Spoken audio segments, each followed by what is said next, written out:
Hi, everyone. Welcome to Office Hours. You can ask your questions in Mukana, or you can actually use this little thing, askofficehours.global. That's askofficehours.global. So throw your questions in there if you're not in Mukana. If you're in Mukana, make sure to vote on the questions. Let's go ahead and jump into the questions. Bill, what do we have?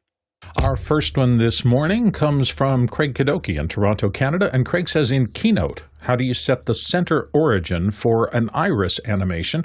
I'd like to have an item pop in from a corner. Go ahead, Jason. I might not have this perfectly, but if you go into persistent alignment guides in the toolbar, show rulers, you can set this to be relative to the center of any given object. And if you do that, you can basically set and align on the basis of your own alignment guides. Yeah, I don't know. I'd be careful with the iris in general. You're talking about basically it fades, out. I tend to not use that. I mean, I know that I'm giving you a creative answer to a technical question, but I don't know if you can move it into the corner, but I don't know if you would want to. I mean, really think about when you build those objects, really think about creating them as objects themselves and interacting with them. So, so if you want something to pop in, I would think about animating it. So, just remember that you can animate things on where you can move them, and you have more tools when you build them. Let me see if I can build this really quickly. Unfortunately, this question got voted up so quickly that I was unable to build this out before we got to the show. So the one of the things you want to do here. Let me jump to the. So if you think about this, you can have something move, and then you can go in here and you can. There are, of course, when you go into animate, you can have it build in, but you can also give it an action. So you can say, I want this to move like that. Now it's going to grab that. Now I've got this, little, I've got now controls, right, of how it's going to move in. And, the controls are, so you can have it there. But now if I say I want to preview that, now that might not be what you want, but now if this beginning starts over here, and this ends up here, what's going to happen is, I know this is very rough, but you'll see that it's going to now, like it's going to count. Now that's probably more than you need, but we can always go in here and get rid of that and get rid of that. I was creating a hitch there. So I can have it go, pop. If I want it to pop in, I can have it do something like pop in from the side. I would say that I would do something like that where I'm animating something on from the side rather than irising it on. Like the iris is a little bit of a kind of like a video transition on the switcher, the kind that we don't use very often. And so having objects you can have it pop on like that, and you may find that that's a more pleasing experience than having it iris on. So think about using the animation tools. The animation tools inside of my favorite, by the way. Well, there's my two favorites, but one thing is to always remember that you can also go in here. If you go into shape, you'll see this little pen tool. Oops, why don't I turn that off? You should have a pen tool here. I don't know why I am. Hold on. Of course, I'm doing this in front of everybody, so you can draw things around like this. And then you can end it there, but I have all the tools that I would normally have. So I can go in here and say, I want, let's say I want it to be more of a drawing, and I want to give it an arrow like that. And there is in your build-in, one of the things you have here is line draw. So now you can, like that's a really nice one. That's a very, I use that a lot. And on an iPad, you can actually just trace it. Yeah. And on an iPad, you can just draw it. The crazy thing is, in the iPad, you can grab onto an object with your pen. We should do another like Keynote like thing, and just animate something. Like literally just hit go and just start animating on your iPad, and then let go, and it just doesn't. Like it's the iPad. It has a bunch of tools that even the desktop doesn't. Yeah, go ahead, Chris. Alex, I'm going to challenge you with something here. I think I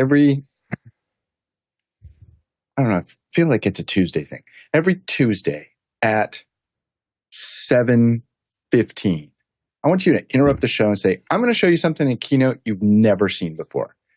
Don't show us the tutorials that you've always shown us. You have to ask questions. You have to No, ask no, the I'm question. just saying. If people want me to do it, I think it should be a thing on this show. I will. Show of hands who agrees with me. Everybody's saying, let's go. It will happen Yep, as often as people ask the questions. This is up to our producers. I'm not the producer. You're not the producer. We're just the panelists. I mean, we're just the panelists. Like, we're not the producers. So we're just here. We're here to serve. We're at the leisure of so the don't producers. overdo it, but like once a week. But if the producers see, if you decide, did it as it makes it like appointment television as opposed to disappointment television. So I am trying to. I have this list of things in my little like to-do list. Is you saw the very first one of me just fiddling with USDZ, but one of the things I was thinking about doing is doing a weekly, like every day, once a week. There's like a little video that I put up on our site. There's like a little Keynote video, just like these are things you need to know about Keynote. So that people can do it, because there's there's all kinds of weird tricks. Obviously I spend a lot of time in Keynote, and and I've made more money in Keynote than any other application that I've ever owned. And not doing anything for other people, but just selling the projects. And so I think that there's lots of there's a little trick. We'll save it for another day. I'll save it for another day. I know what the next trick is, so we'll talk about it. Tuesday playback at 7:15. Build order. We'll do it next time. Someone should ask, what is build order? And I'll show you what build order is, because it's complicated. You did that last week. Oh, did I do build order last week? Yeah, you did. Okay, you did a whole thing about it. I'll do rounded corners. Rounded corners for photographs. The proper You did way. that 6 months ago. Okay, well, there you go. Never mind. We're not going to forget it. The whole thing's over. Let's go ahead, CJ. Just PSA, we don't know what we don't know about Keynote, so just say, show us something that we don't know about Keynote. Well, no, you can just say, show it. That's all you have to do for the question. Just show us something. I'll start making lists, because I'm going to make videos of them. Keynote, Motion, and a couple other ones. I did not know that pen thing existed. It is so cool. The pen, I use that little I'm going to go from here to here and little circles around, and you can make it any shape you want, and you put the arrow on it, and the arrow rides along the front and everything else, and it's a really great tool, and it's much better than the other tools, because you can build little animate. Anyway, it's great. Yeah. Next question. Mike Edwards, coming to us out of Brooklyn, New York, says, morning, everyone. Does the panel have any recommendations for action cameras with an HDMI out that I can bring in as a creative angle to a live stream? Thanks. Go ahead, Bill. I was kind of hoping other people would raise their hands, because I have a modest one, but I have a bunch of GoPros from the early era. And early, before I think GoPro 4 or something like that, they all had mini HDMI outs. And so that, combined with that classic original GoPro very wide angle lens, is something I have used a lot, to stick one somewhere on a set. So I have, just in case anything else gets too boring, I will go to that weird GoPro shot. And they work pretty well up close because of the distortion from the lens, and wide. But you got to find old ones. But if you do, they're really cheap, and they work real well for that. Go ahead, Chris. You can also get a thing called the Media Mod for the GoPro 9, 10, 11, whatever. It's basically like a little cage almost. It gives you a little extra microphone, which I got to say, if you're holding it, vloggy style, it actually works quite well.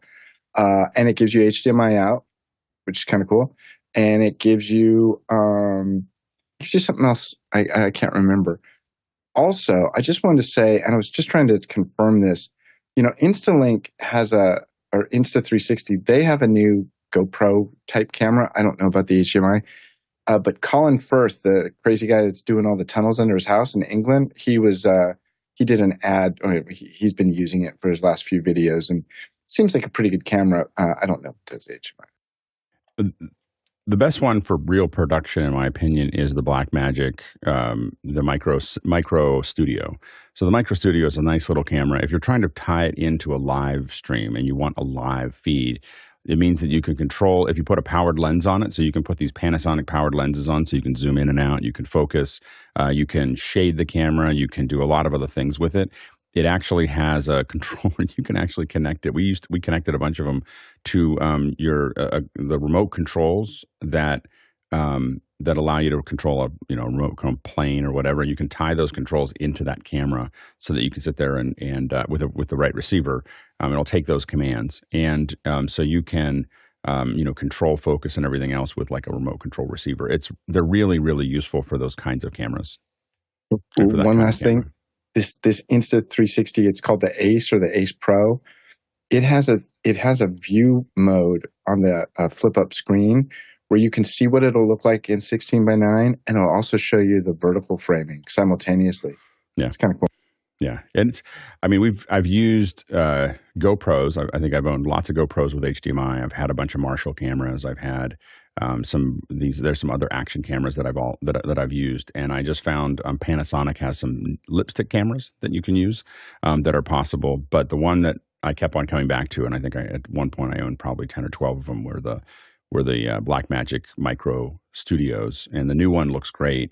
And again, it just changeable lenses, a solid sensor, all those other things.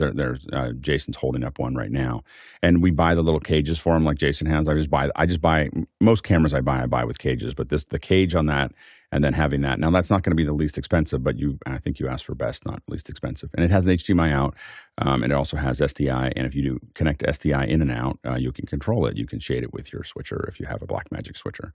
Next question.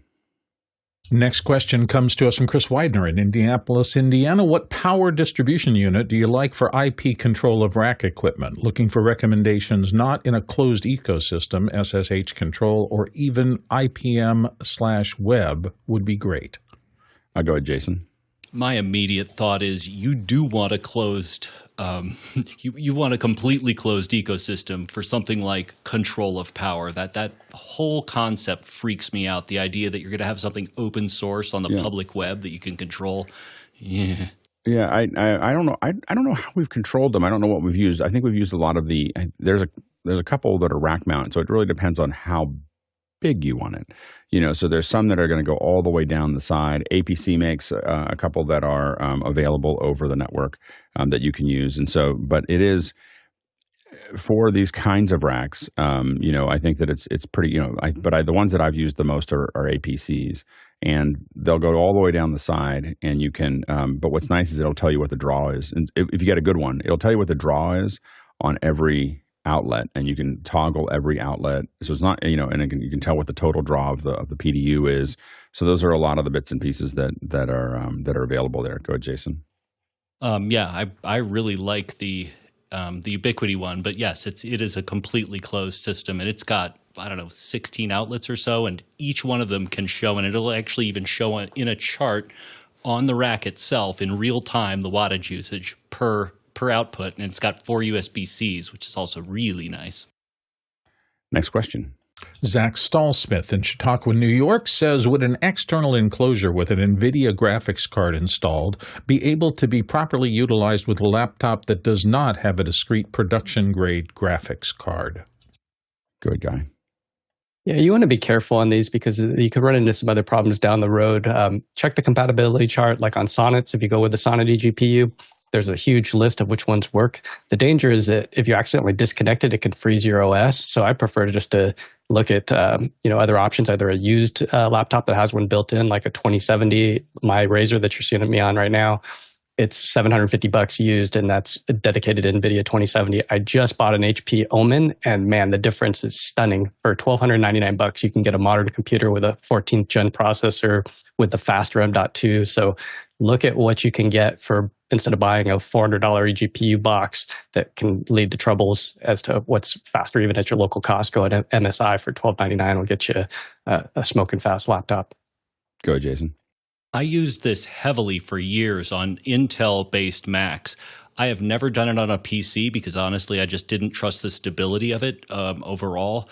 And it, of course, is kind of a moot point when it comes to Apple Silicon. Go ahead, Mitchell. Yeah, I loved my NVIDIA card working with my Apple until 2008 when they went to metal. So that's out. If you're using an Apple laptop, I think NVIDIA has a thing called a GeForce you can plug into it. And if you don't mind going to a Radeon, the Blackmagic design GPU, but I think I'm cautioned by what Guy said about plugging and unplugging. Go ahead, Courtney.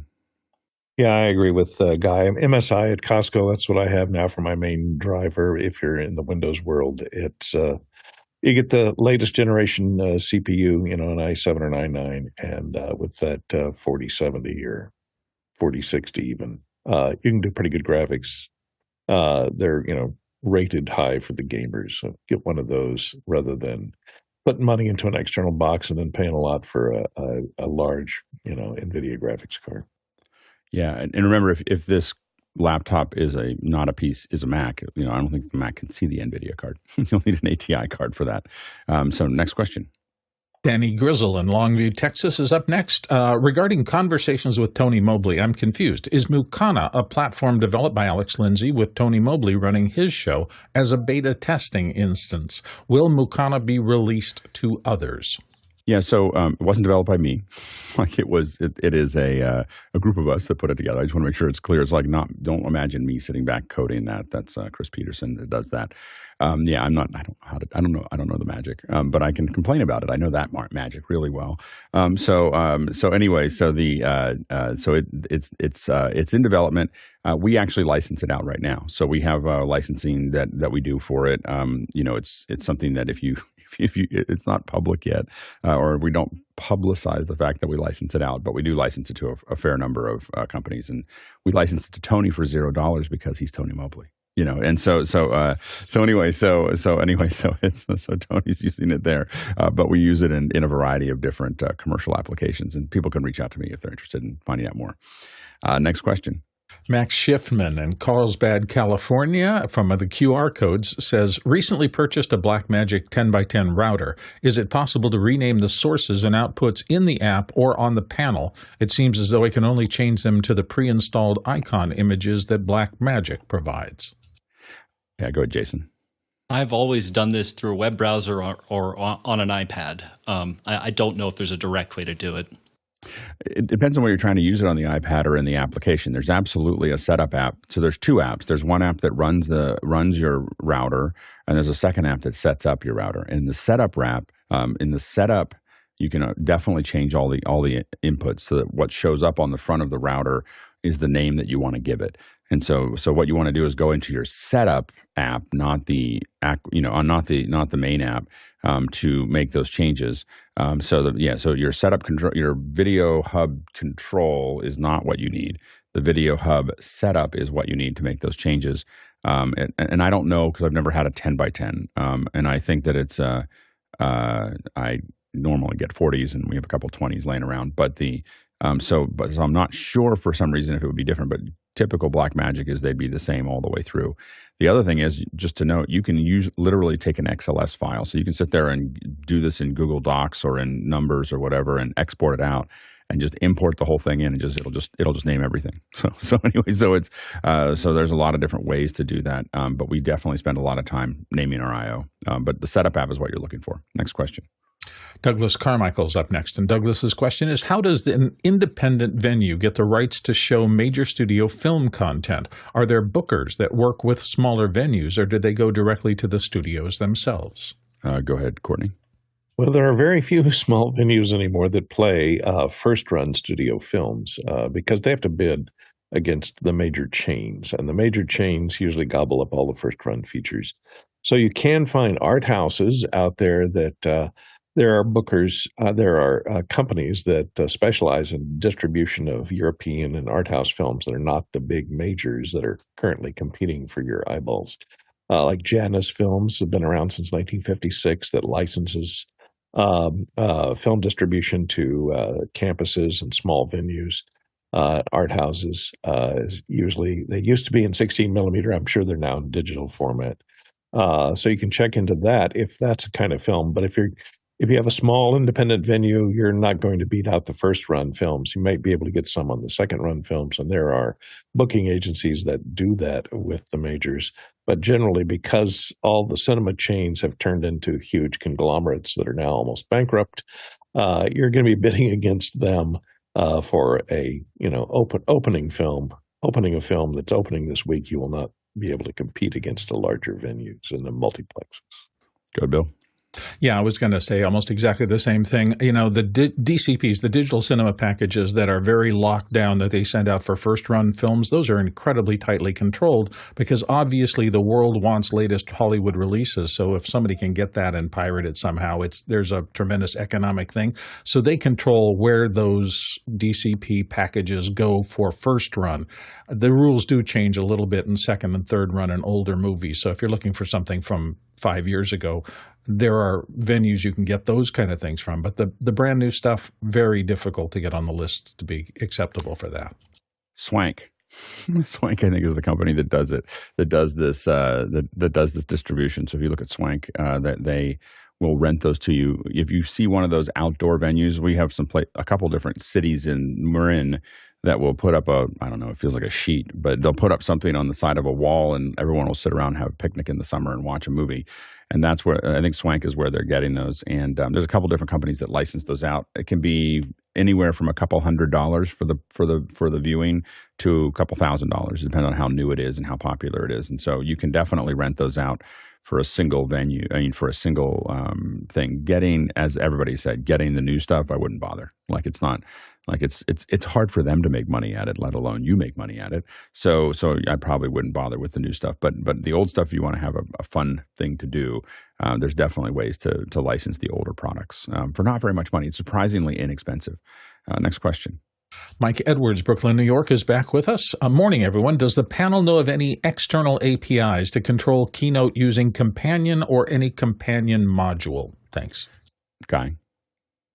I don't know of a direct external API, but the way that we do it is with using VicRio Listener. So we install VicRio Listener, and then in Companion, there's VicRio where you put in the IP address, and you can we use left and rights, and this works with PowerPoint as well. So that's how we control our slides and advance them from anywhere in the world. Yeah, and I don't know what is available via services. I mean, but one thing that's hidden in a lot of Apple apps is services, where there's a lot of Apple script stuff that's still floating around in there that can be accessed. I haven't seen anybody do it with Keynote. I do exactly what Guy says, which is that I work with the keystrokes that are already available to Keynote and activate it that way. Next question. Chris Widener in Indianapolis, Indiana. ProPresenter NDI out with 2 pan-tilt zoom cameras running NDI HX2 data spiking over 100 megabits. Are there any problems with different flavors of NDI on one network, kind of like Dante NDI problems? Go ahead, Guy. Yeah, I'd like to see what else is on there, because if it's full NDI, it's about 120 megabits a second for 1080p 30. So you could be bumping up against a cap. If you're on a 1 gig network, you kind of do the math, and you're only going to get maybe 5 feeds. So if your big machine, like for instance, we're using vMix, so that one might need a 10 gig NIC to be able to take in all those sources. So that might be where it's fallen down and stumbling. And then also having a proper switch that has the proper settings, because I'd love to just see the whole ecosystem of what you have, because there's a lot of variables when it comes to why is something stalling out or spiking. Are using the current version of NDI 5.5 tools.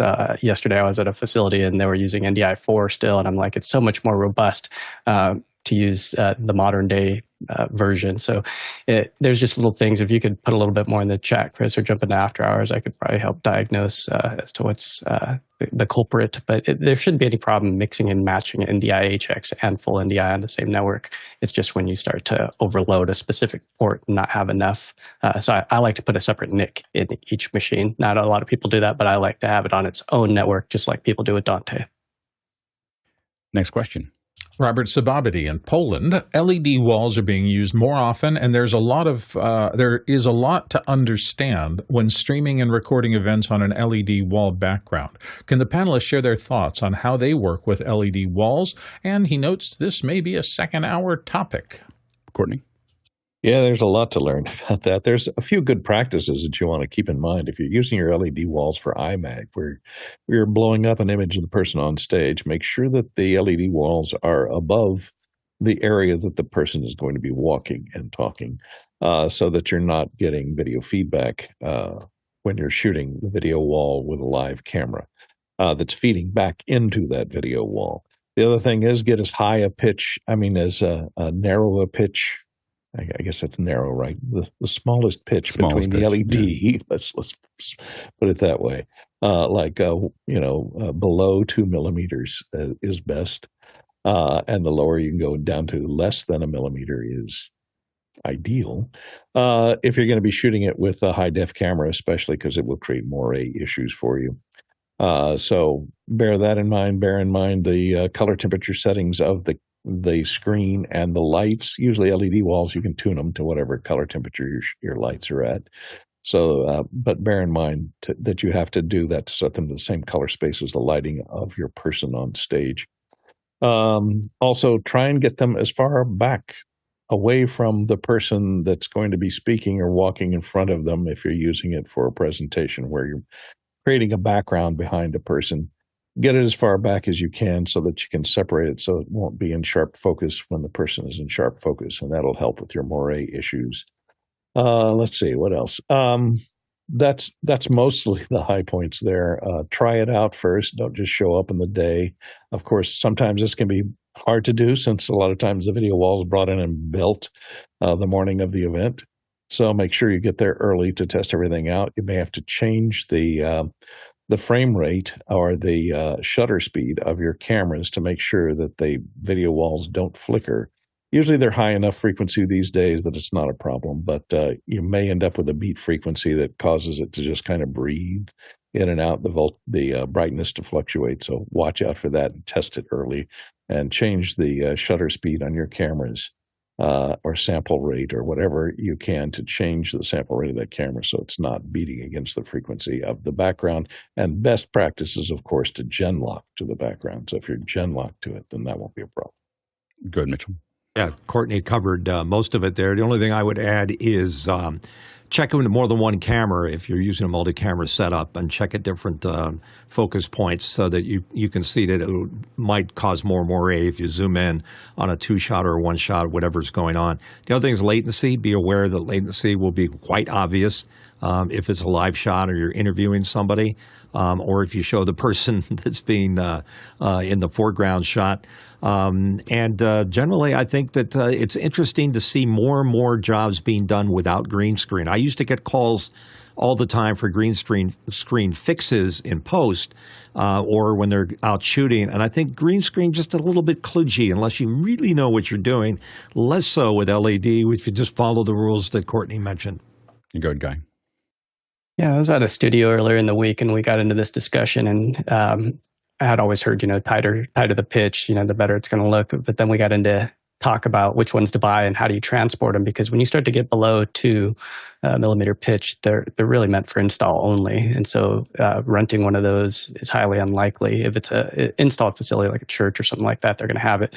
But I would say to test with cameras specifically that have an OLPF, so some of the Grass Valley have these optical low-pass filters built in, the new HE160 from Panasonic. So if you have a Panasonic rep, they'll just let you, they'll hand deliver them right to you, and you can test it out, and you can synchro scan, and you can make sure that there's not like a line getting stuck right behind the presenter's head that you can't get rid of. So there's a couple tips. I would definitely want to test with something that has the ability to synchro scan and to possibly get an OLPF filter.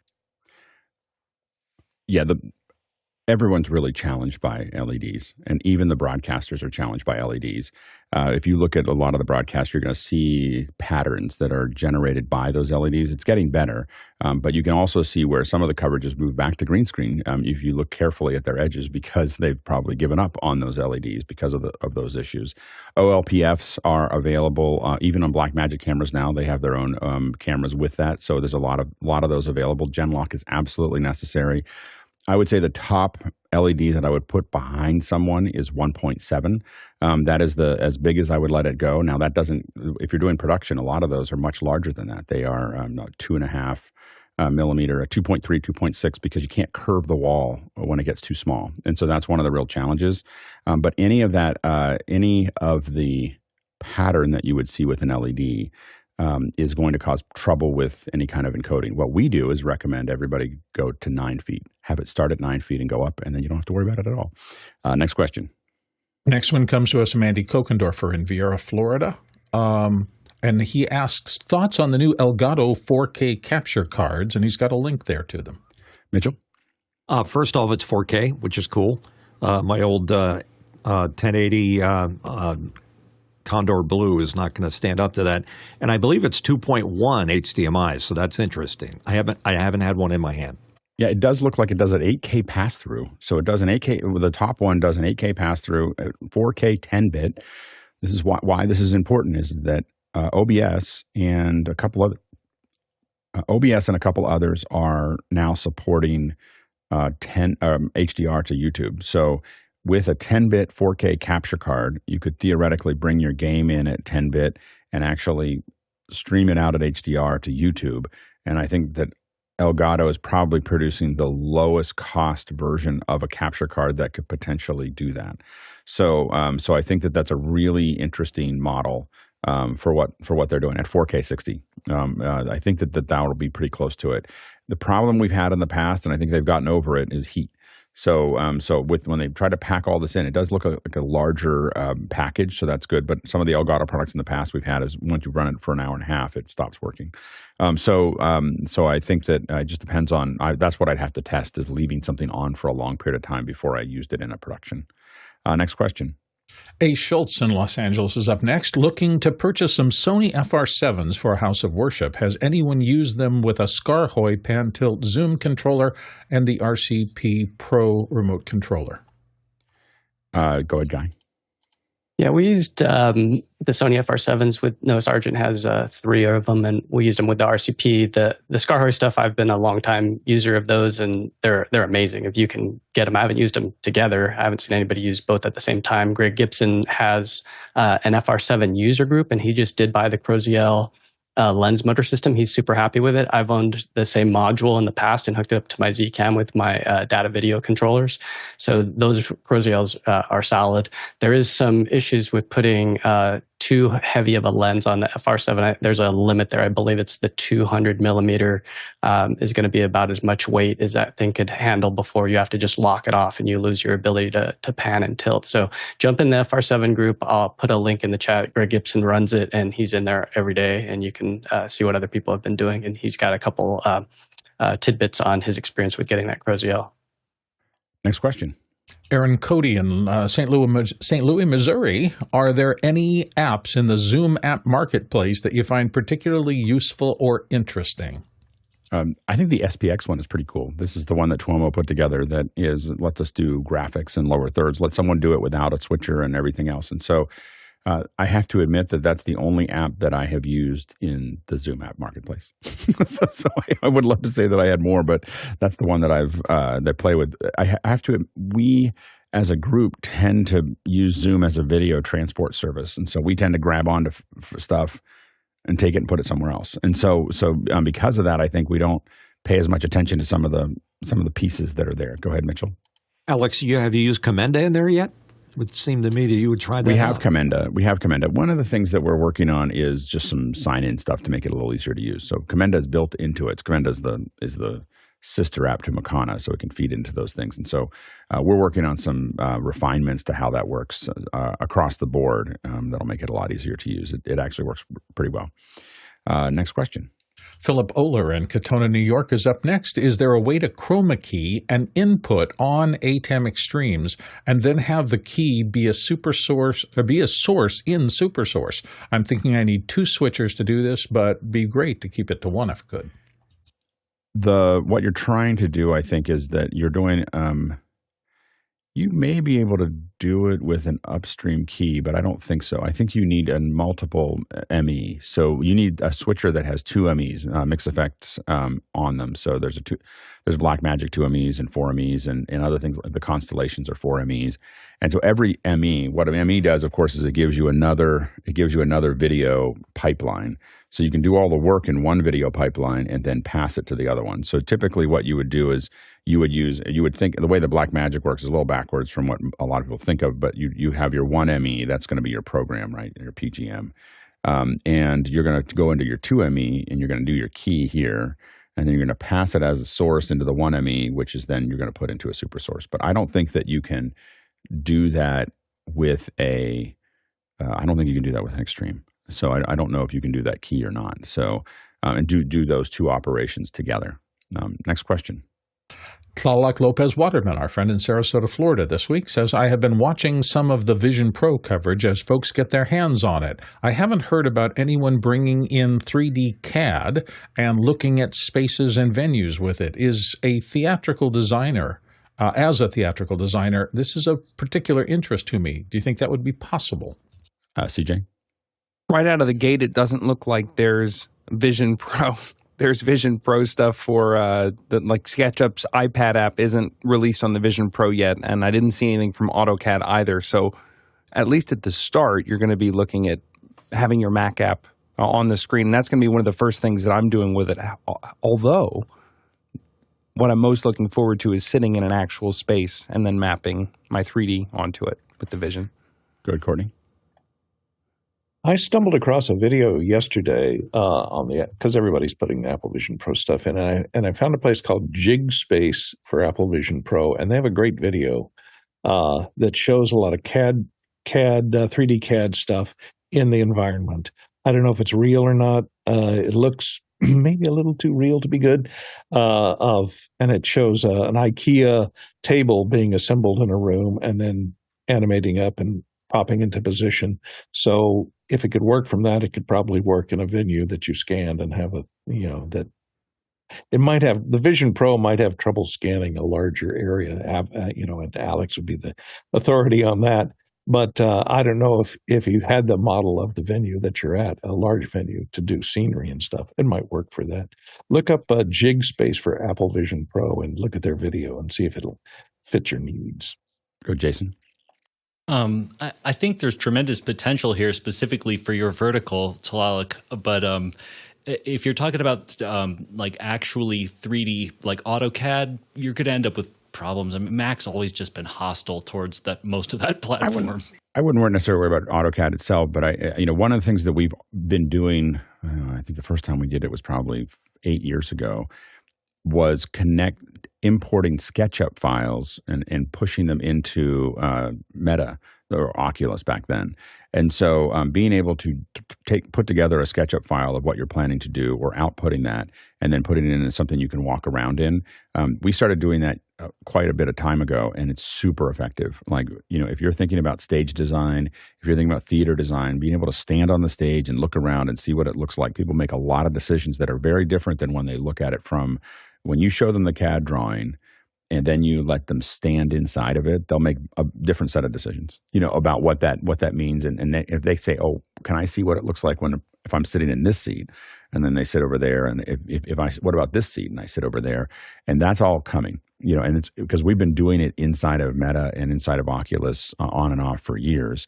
The big advantage that the headset's going to have, the Apple Vision Pro, is that it's a lot easier to get the data in and out because it's part of the larger ecosystem. So what you already are going to have starting today is the ability, and we don't know how it's going to work, is the ability to pass 3D models in Zoom to each other.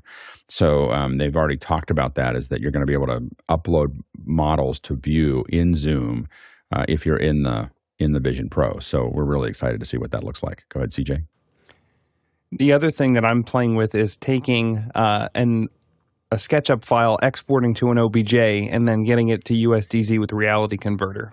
So as I get to more complex models that are very large, it's taking a 50 megabyte SketchUp file and turning it into a half a gig USDZ. So I need to work on that pipeline a little bit, but that's my avenue in right now. Yeah, I don't know what the limitations are going to be for the headset. I know that for USDZ to be sent back and forth with folks, it oftentimes sits in about a 50 megabyte limit. So there's a little bit of a limit on how big the textures and everything else that it allow you to send, but they may be expanding that. It feels very artificial now. I think it was there to make sure that it works on older phones and so on and so forth. And so I think that that's going to be really interesting. Also take a look at Substance. Substance is a really great way to really build great textures and then export USDZ.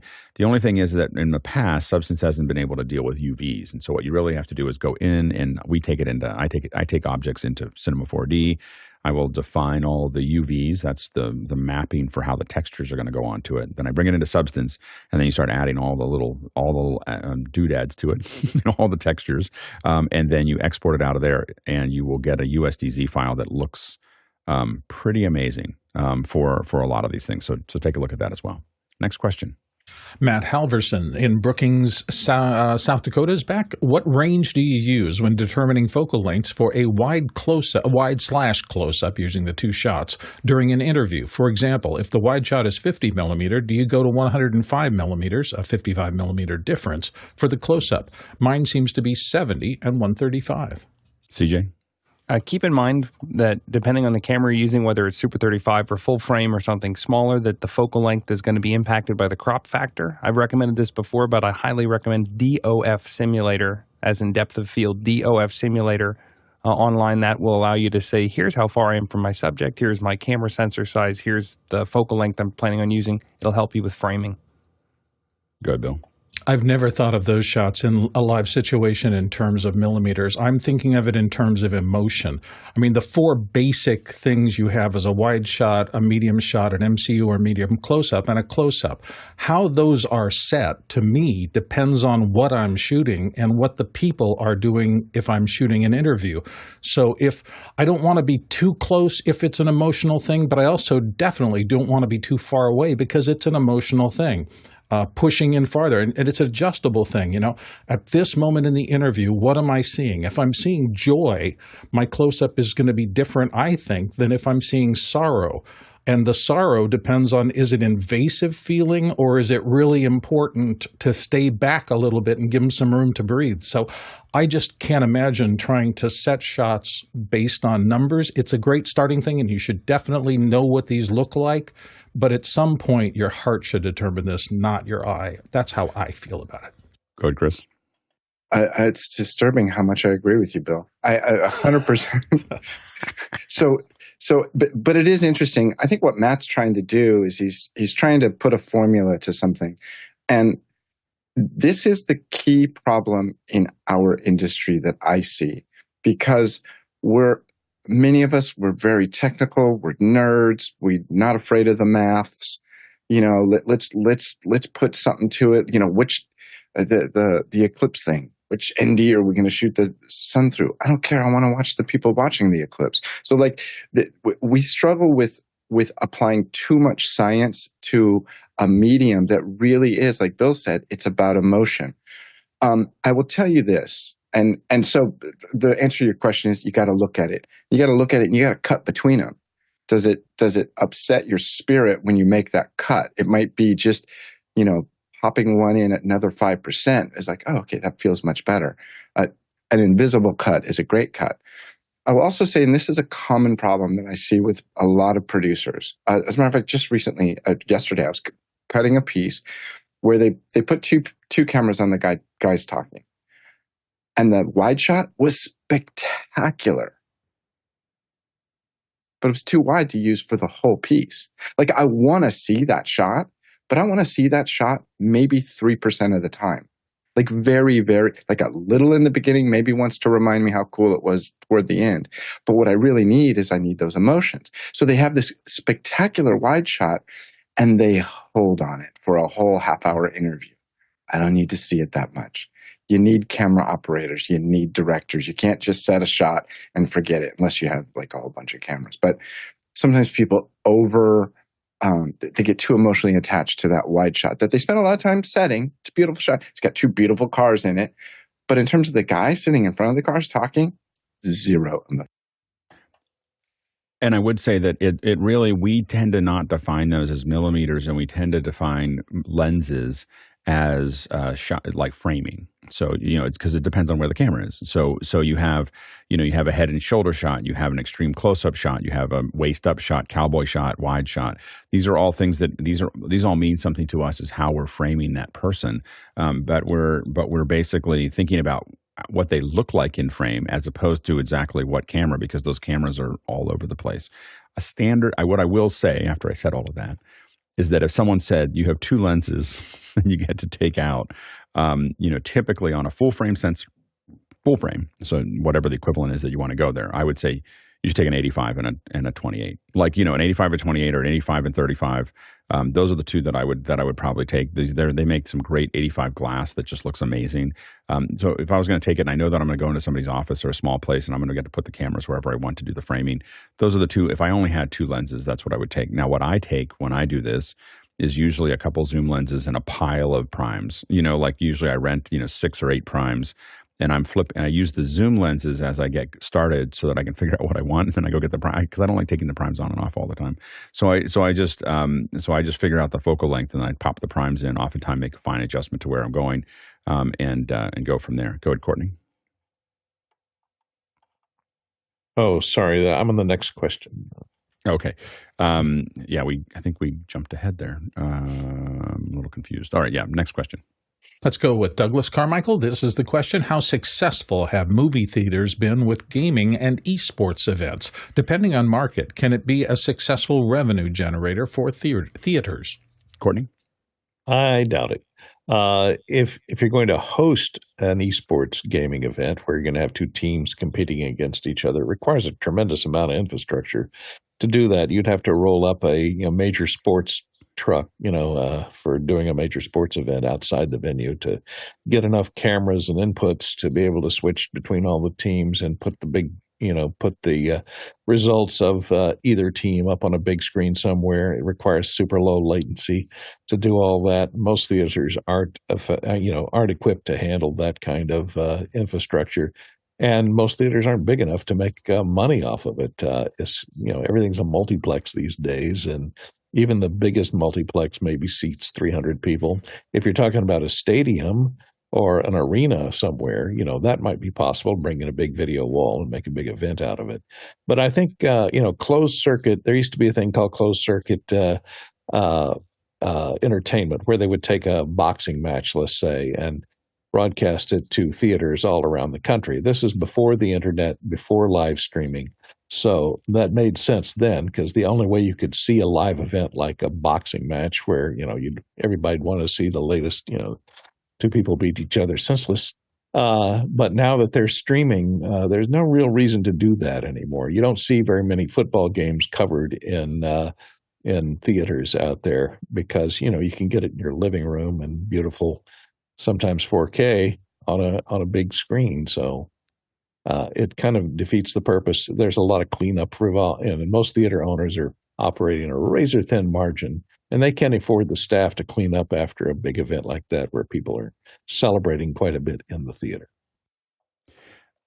Esports has faded a little bit. I think I'm not saying that it's going to go away, but the kind of the newness. I think everyone thought it was the next NFL, but the problem is that it's very expensive to make it interesting, for people to watch. And so to do it in a big venue, it's really hard to keep people's attention in that area. And so they tend to have to go over the top in a venue. Now, there's a lot of people that watch it on Twitch and watch it in a lot of other places. And so it's not that it's not watchable. It's just the question is, can you get enough people to want to spend money and go somewhere to watch it?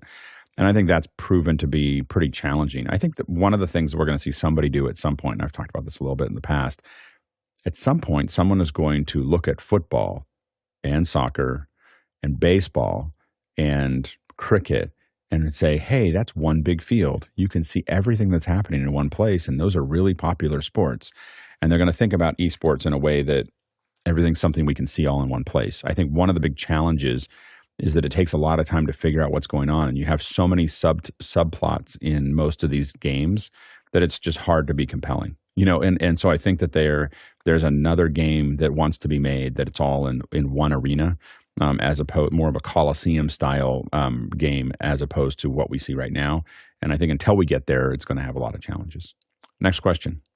Todd Rains from Allen, Texas is next. Does anyone use middle control for Blackmagic design camera control? There's a companion module to add buttons for focus, iris, gain, white balance, shutter, etc. Very handy. However, I have problems with the camera selection function. Any advice? I keep on looking at middle control, and I just don't have an excuse to buy it yet. Like I look at it, and it's such a cool. What middle control is doing is so slick, and I really want to use it. I just haven't had an excuse to. I don't need that yet. So I would love to answer your question, except I don't know because we haven't used it. So, but they look. I love what they're doing, and they're tied into that. So hopefully we'll get a chance to play with it. Next question. John Foltz in Selinsgrove, Pennsylvania, in the U.S. here says, what's the verdict on the Nano focus for the iPad with Blackmagic Camera app? Chris. I got one. I think it's really cool. I'm really glad I own it. I don't think I'll ever use it. It's so cool, though. I don't think, at least not with the phone. CJ and I are still trying to get it to work with the 6K. Go ahead, CJ. So it works with the iPad app much in the same way that it works with the iPhone app. It allows you to do focus. It allows you to trigger records. But it works over Bluetooth, and it kind of just works once it's connected. So same experience as the phone. I bought two, and I can't get either of them to update properly. 2 in a row. So I'm sending them back, and I'm trying to figure out what I want to do next. But I'm kind of given up. Like I'm just like I don't understand. Like I don't understand why I can't update the heads. I follow all the instructions very carefully. I'm sending one down to them to look at, but I'm getting pretty close to being over it. Yeah, go ahead, CJ. And on Chris's note, we've got it connected to the 6K, and it'll trigger a record, but it won't. It'll control a motor that's attached to the 6K, but it won't control a lens's built-in focus motor. So I can do that with my ATEM software control, but I can't do it with the wheel, and it's kind of frustrating. Yeah, I can.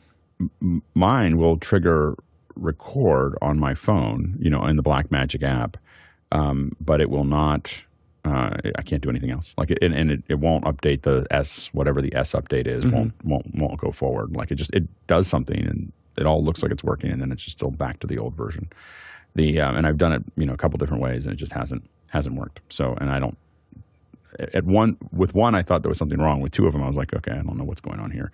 So that's been the problem. I will say, anything that I care about shooting now, I'm using the Blackmagic Camera app and not using the built-in app. I just things like audio selection. So my daughter was applying for a program over the summer, and so she had to record herself playing music. And trying to figure out what audio is going into my phone on the Apple app. I was just I just need to shoot some video over with my phone so that I can put together a little 2-minute piece. But I had to go through a DI box and then into a USB pre and then into my phone. Like it was a little bit of a thing to get the guitar and the bass and then the other things out. And it was so easy in the Blackmagic app. I was just like, and then all the other controls that I have there that I was kind of like, this is where you shoot the video. Next question. Michael in Jamestown comes up next. What tools would you suggest for final output coloring for broadcast using the Cannon Pro pan-tilt zoom line with C-Log? Jason? I'm going to kind of go back to basics here. And unless you are a gifted colorist, it's very, very easy to overlook the beauty of scopes. Use them, and you will not regret it. The thing that you're going to look at when you're doing that, if you're coming out as log, and I'm not as familiar with the Canon line, but you're going to need to probably update as far as shading goes, you can shade with the PTZ, but how are you going to get the color? So if you're going to come out of the log, you're going to need to have somewhere that's converting that color back to whether it's Rec 2020 or Rec 709. And what you want to think about is how you're going to do that. And probably with the Canon line, you want to think about something like an AJA color box. It's not cheap. It's $2,000. But you're going to be able to load LUTs into that. There are also some Blackmagic converters that will allow you to load LUTs. But what you're looking for is a piece of hardware that'll do it. The LUT box will allow you to do it much easier and much faster. The next step up from that is like an FS4. So an AJA FS4 will let you you can be doing a lot of the work in real time to make those adjustments. So we've used these in the past with Venices, where we're actually applying those LUTs and making a lot of shading decisions from the log footage through the in this case FS HDRs as we pass those through. So you need some kind of proc amp on the other side of that to convert from the log to whatever color space you're trying to get to in real time. And AJA makes probably some of the best to do that. We would love to do it in Blackmagic stuff as well, but I don't think they make the tools that you need for what you're trying to do in a live environment. Next question.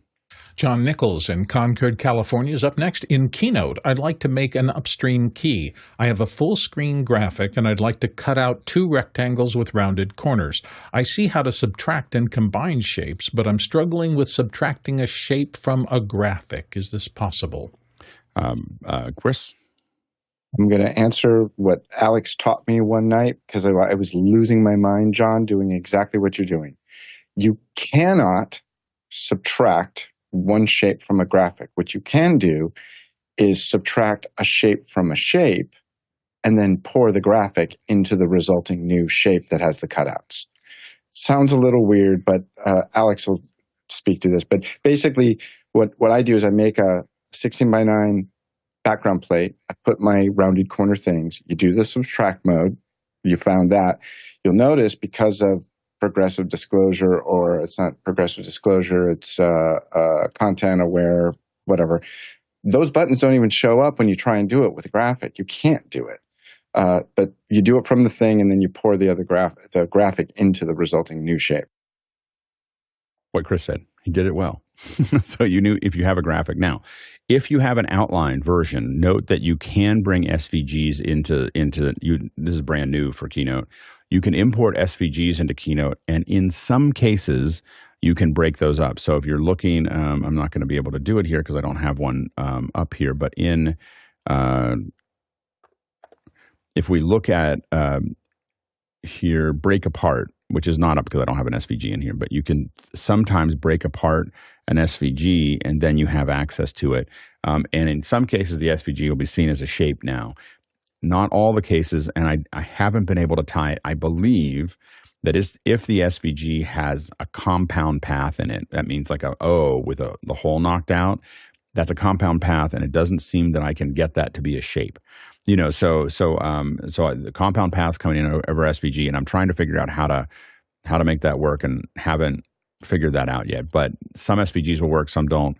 But look at converting your line art to SVG, then bringing it in, then breaking it apart, then doing your math, and you could possibly do it there. But otherwise, I would go back to exactly what Chris said, which is you put the object into a shape that you're going to cut and allow it, and that will cut it for you. Next question. And I would like to give Alex full credit for that. I couldn't figure it out. He had to teach me how to. Because I do it all the time. Yeah, there used to be here's the worst part is there's still, like, if you go and search somewhere, there is there's now, and you like have to go to GitHub and figure this out, but there's an SVG to key. So it's SVG, literally the number 2 key, and there's also AI to key. And these are, I think it was like a student or a teacher or something at Berkeley or whatever that put these together, and they're kind of just sitting there. That's the thing that's what you need to convert it to Keynote. So a lot of those objects that you see in mine, they were all done that way, but now it's not working in the newest versions of the OS. And so that was great because it just took any AI file and dropped it it made it a Keynote shape. And then that worked great, so yeah. Next question. Andy Kokendorfer, VR Florida. Thoughts on 7 Artisans cine lenses, looking for a budget around 85mm lens to record interview subjects. Thanks. Go ahead, Courtney. I don't know about this company. I went to their website and it looks very suspicious. If you look at their, these are lenses that are like $139. And you look at the ratings on them, they're almost all 5-star ratings with like 15 people reviewing them. So I'd be fairly careful. These may be repackaged lenses or plastic lenses at the prices that they're offering them. Here's one for $549. So, but a lot of them are like $179, $379. I'd be very careful. Something doesn't smack right of this website, but I have no experience with them. They may be perfectly fine, and everybody just loves these lenses, all 15 people who've reviewed it.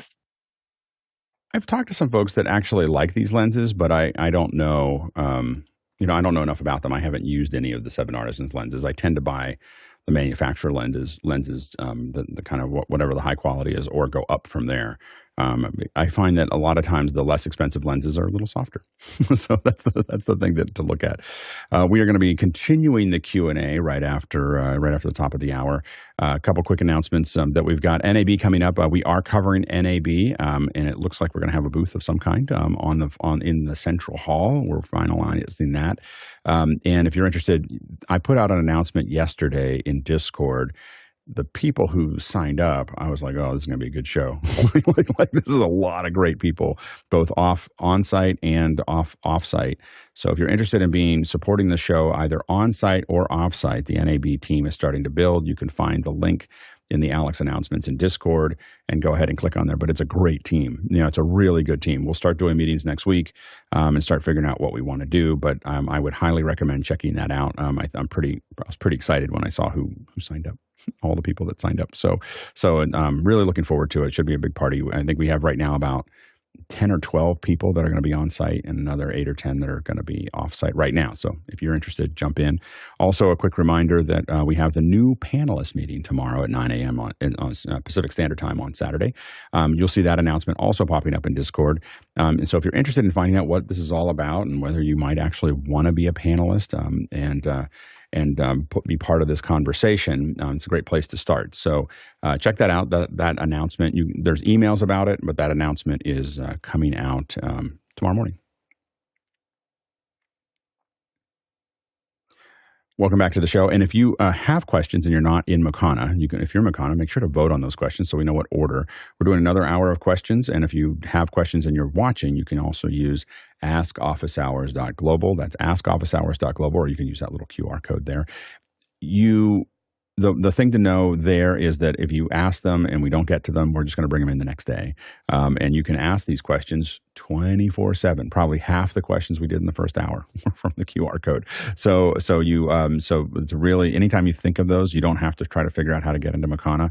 You can simply go to askofficehours.global, throw those questions in, and we'll file them into the system either that today or the next day. Go ahead, Guy. I'm sorry, next question. Next question comes from Tlaloc Lopez Waterman in Sarasota, Florida. I did not get this question in with enough time yesterday. What's the equivalent of camera engineers for live production in today's environment? Many years ago, when we were doing multi-camera shoots with larger cameras, engineers painted live. Go ahead, Guy. Yeah, it's kind of a luxury to have these folks on the team, and it just depends on how rapidly things are changing. So I noticed in Jeff Keithley's productions with his tennis matches in Florida outdoors, there would be sunshine and then there would be overcast. And so they had a shader operator in his truck just, constantly riding that aperture. And I think he was even changing color. And when I visited Bo's production for Thursday Night Football and got to take a peek inside of their truck, here's what it looked like. So you can kind of see all these camera control units, so you can paint any of these cameras. And then they had some really nice scopes by Telestream, and this is how they're able to take a look at those signals, and if they're HDR, SDR, 4K. It's a pretty impressive operation they got going on for Thursday Night Football. But to answer your question, I'm not sure what the modern day equivalent name is for a shader, but I just call them a shader. Yeah, shading operators and shaders are definitely something that we put into a lot of our shows. It really depends on what you're doing. If you have a fixed studio, so if you're doing interviews or something like that, you may not need a dedicated shading operator because everything's kind of lit the way it needs to be lit. But if you're going to cut in and out of environments or do a lot of other things, having a shading operator is pretty important, especially live events like concerts or presentations or sports. Almost always need some sort of shading operator, and most of them exactly what Guy showed there. Those are RCPs, and there's one of those for every camera. Sometimes you can route them to that you can have one managing it, and every time you route to the camera, you can do that. But most of the time, there's one for almost every camera that's there, and they have to ride. Most of my experience is mostly they're riding the aperture most of the time to manage things. I don't see them changing color because we spend a lot of time getting the color right before the show, and then we don't want anybody to change anything because we can't match the cameras up again. And so they do have all those controls. Usually that all happens before the show, and it's really useful to have one of those paint boxes or RCPs that are there available for you while you're getting the cameras done, because going up to the camera, making all those adjustments instead of just using the box is difficult. Of course, Blackmagic has both. You can do it from the switcher, but they also have their own RCP, which it's got 4 of them, and then Skaarhoj actually makes individual ones that you can use with Blackmagic. So those are so there's a variety of different ways of doing that shading, but it's super important that you have somebody that can manage that. Go ahead, Guy. Yeah, just for the folks that are listening later on, we got our friend Bo Cordell to pipe in, and I'll just read his direct quote. The V1 is the lead video shader operator. Sometimes they have a team of V2s to help with shading, plumbing, etc. Thanks, There Bo. you go. That's the modern, and Bo would know. So there we go. So yeah, we call them shading operators. Evidently, V1 and V2 are the official one when you're at a football game. Next question. Robert Sababity in Poland up next. Will Blackmagic Micro Studio cameras work with electronic Micro Four Thirds lenses like the Panasonic Lumix, or do these cameras work with passive lenses only? Jason? I'm aware of, 4 cameras that I think you're talking about power zoom. And it's the Panasonic Lumix GX Vario PZ 14 to 42, and let's see. What's the QR code? Is that a QR code to it, or is it? Yep. Well, that's a QR code, and if you load that one, that'll just give you the text of exactly which lenses. So there you go. There you go. The Panasonic power lenses. I have a couple of them, and they all work. So that you definitely can control zoom with them, and I like using those for overhead cameras. Quality of the lens is not super high, so I'm not, it's not something that I would want to use on a person. But as a object lens over top of something that zooms in and zooms out, they work great. Next question. David Brady in New York City is coming to us next. Blackmagic designed 12x12 Cleanswitch Router 6G for $1,495 versus the Blackmagic Design's 10x10 12G zero latency router, which is $1,395. What's the difference and the pros and cons between them? Chris? David, it would appear that the 12x12 clean switch, you scroll down here, it says routing switcher with frame syncing. And it says the clean switch model allows for, but it also says allows for retiming of SDI feeds. So all switches happen between frames, which is what we used to always have to do in the old days before kids had their little ATEMs. They could just plug anything in and do a dissolve, which is still magic to me. I don't think it's great marketing, or it's not a good name, but I think the clean switch seems like it has the frame syncs built into it. Yeah. So what happens is with the clean switch is when you cut from one source to another, you're not going to see any glitch. So if you do it in the 12Gs, you might see a little pop, like a little glitch as you go from one to the other. On a clean switch is like a switcher, like you can basically, and it is really just mixing that together. So we have a couple of both of those, not the 10x10, but the 20x20s and 40x40s. So if you switch between those, you're going to see a glitch in the video, and that also could affect other things down the path. It could reset encoders, do all kinds of other things. The clean switch is going to hand that to you cleanly. So that's what it's designed to do, is continue to provide an output like a switcher with all of them. What you pay for that is latency. So it's got to line those frames up. So there's a little bit more latency in the clean switch. Also, clean switch can do some funky things when you deal with HDR. So we've had some trouble with the clean switch not managing Rec 2020 effectively. So the 12G, the 10x10, and I haven't used the 10x10, but in other routers, they just pass the signal through. They don't do anything to it. The clean switch, we've had some issues where they don't manage that metadata correctly. So we've had a little bit of trouble with it. The other thing to remember is that this is a 12G versus a 6G. Most likely, it probably won't matter for you, but just remember that 6G means that you're getting 4K 30, and 12G means you're getting 4K 60. And so you have to know that, are you going to go down that path? And so those are the things to look at. I will say that all of that said, it's really nice to have a clean switch. To do that at $100 different, I would think about it, because it is nice to be able to route things and not necessarily have. Remember, it can be managed through the router controls remotely from Blackmagic. So you could theoretically use the clean switch as a basic switcher if you needed to, with a companion or whatever, firing off commands to the router. Go ahead, Courtney. Yeah, Alex covered most of it. Yeah, clean switch has frame synchronizer on each of the inputs.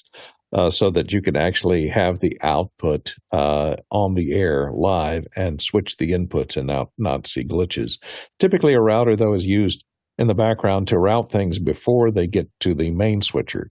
And because the clean switch because of its built-in frame synchronizer, will add 1 or maybe 2 frames of latency to synchronize all of those inputs to whatever output they've selected, inputs to outputs. So if you're just using it as a routing switcher, and you've got a regular switcher, and you're not going to be changing the inputs to your regular switcher while that particular output of the router is on the air. The zero latency works that way because it doesn't have the synchronizers in it, so that you don't lose any frames just going through the router. So if it's an important live event where you want to have as low a latency as possible, or you're doing iMag or something else, you probably want to go with a zero latency router, because it's not going to you'll get all your routing set up before the show goes live, and so you don't have to worry about glitches between inputs when you're switching inputs, since they're not going to be on the air live. Next question. Alexander Knight in Port Coquitlam, BC, Canada. The new FeiyuTech Scorp, S-C-O-R-P, Mini 2 gimbal is out and looks pretty great. Thoughts? I would need to go back to this one and look at it. I had one of their earlier gimbals, and it was just really quirky. Like, it was just, it looks good, and from the outside, you put the camera in it, and just all the software and all the things are, it was just really not a great experience for me. I think that's the real problem when you drop off the DJI route, is that the attention to interface and process and everything else drops really fast. So you just have to know that you're a little bit more metal to metal when you use one of these. Go ahead, Chris. Hey, Guy, when you were at the CES and I was hanging out with you that day, what was the gimbal that they were talking about there? It seemed like really inexpensive. Everybody was really amazed by it. Was it this one? Do you remember? No, it's a different model. I'm having a hard time recalling the name of it exactly, but I'll ask Chris Fritchie. He owns it. I'll look it up. Yeah. Sorry. Next question. Next question comes from some Douglas Carmichael. For Super Bowl 58, CBS Sports will be using 49 replay machines, 165 cameras, and 600 record playback channels. With so much I/O, how do you keep it all straight? Good, Bill.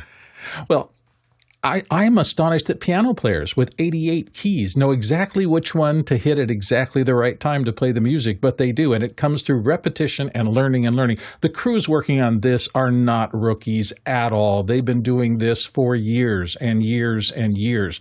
They understand their instruments. The only other thing I'll note really quickly before I finish is that complicated things like audio mixers, right? They have channels, and each channel strip is basically the same. So whether you have 16 or 96 of those, really you're learning one thing and reproducing it over and over again. The complexity doesn't completely double every time you add a new module. So they understand all of these concepts, and they're just fabulous performers who have been schooling themselves on how to do this. That's it. Go, Guy. Yeah, these guys are known quantities. Everybody on the team has done this before, and so they rehearse, they fax everything out, they double check, triple check everything. They practice all the camera inputs, all the replays, everything's well rehearsed. Every seat in that truck is going to be occupied by somebody who's been there and done that, and many times a decade or more of experience. And so it's just going to work. Playing at that highest level, you can't afford failure, especially with all that advertising. So these guys have backups of backups. And there's even, I was surprised when I went with Bo on this NBC tour to see behind the scenes, there was even a truck that just had the ability to make anything. So if you don't have a certain cable, they'll just make it right there. And you'd be surprised at how many little bins there are of little parts. So in case something does go wrong, there's even guys that'll help build something right there on the fly.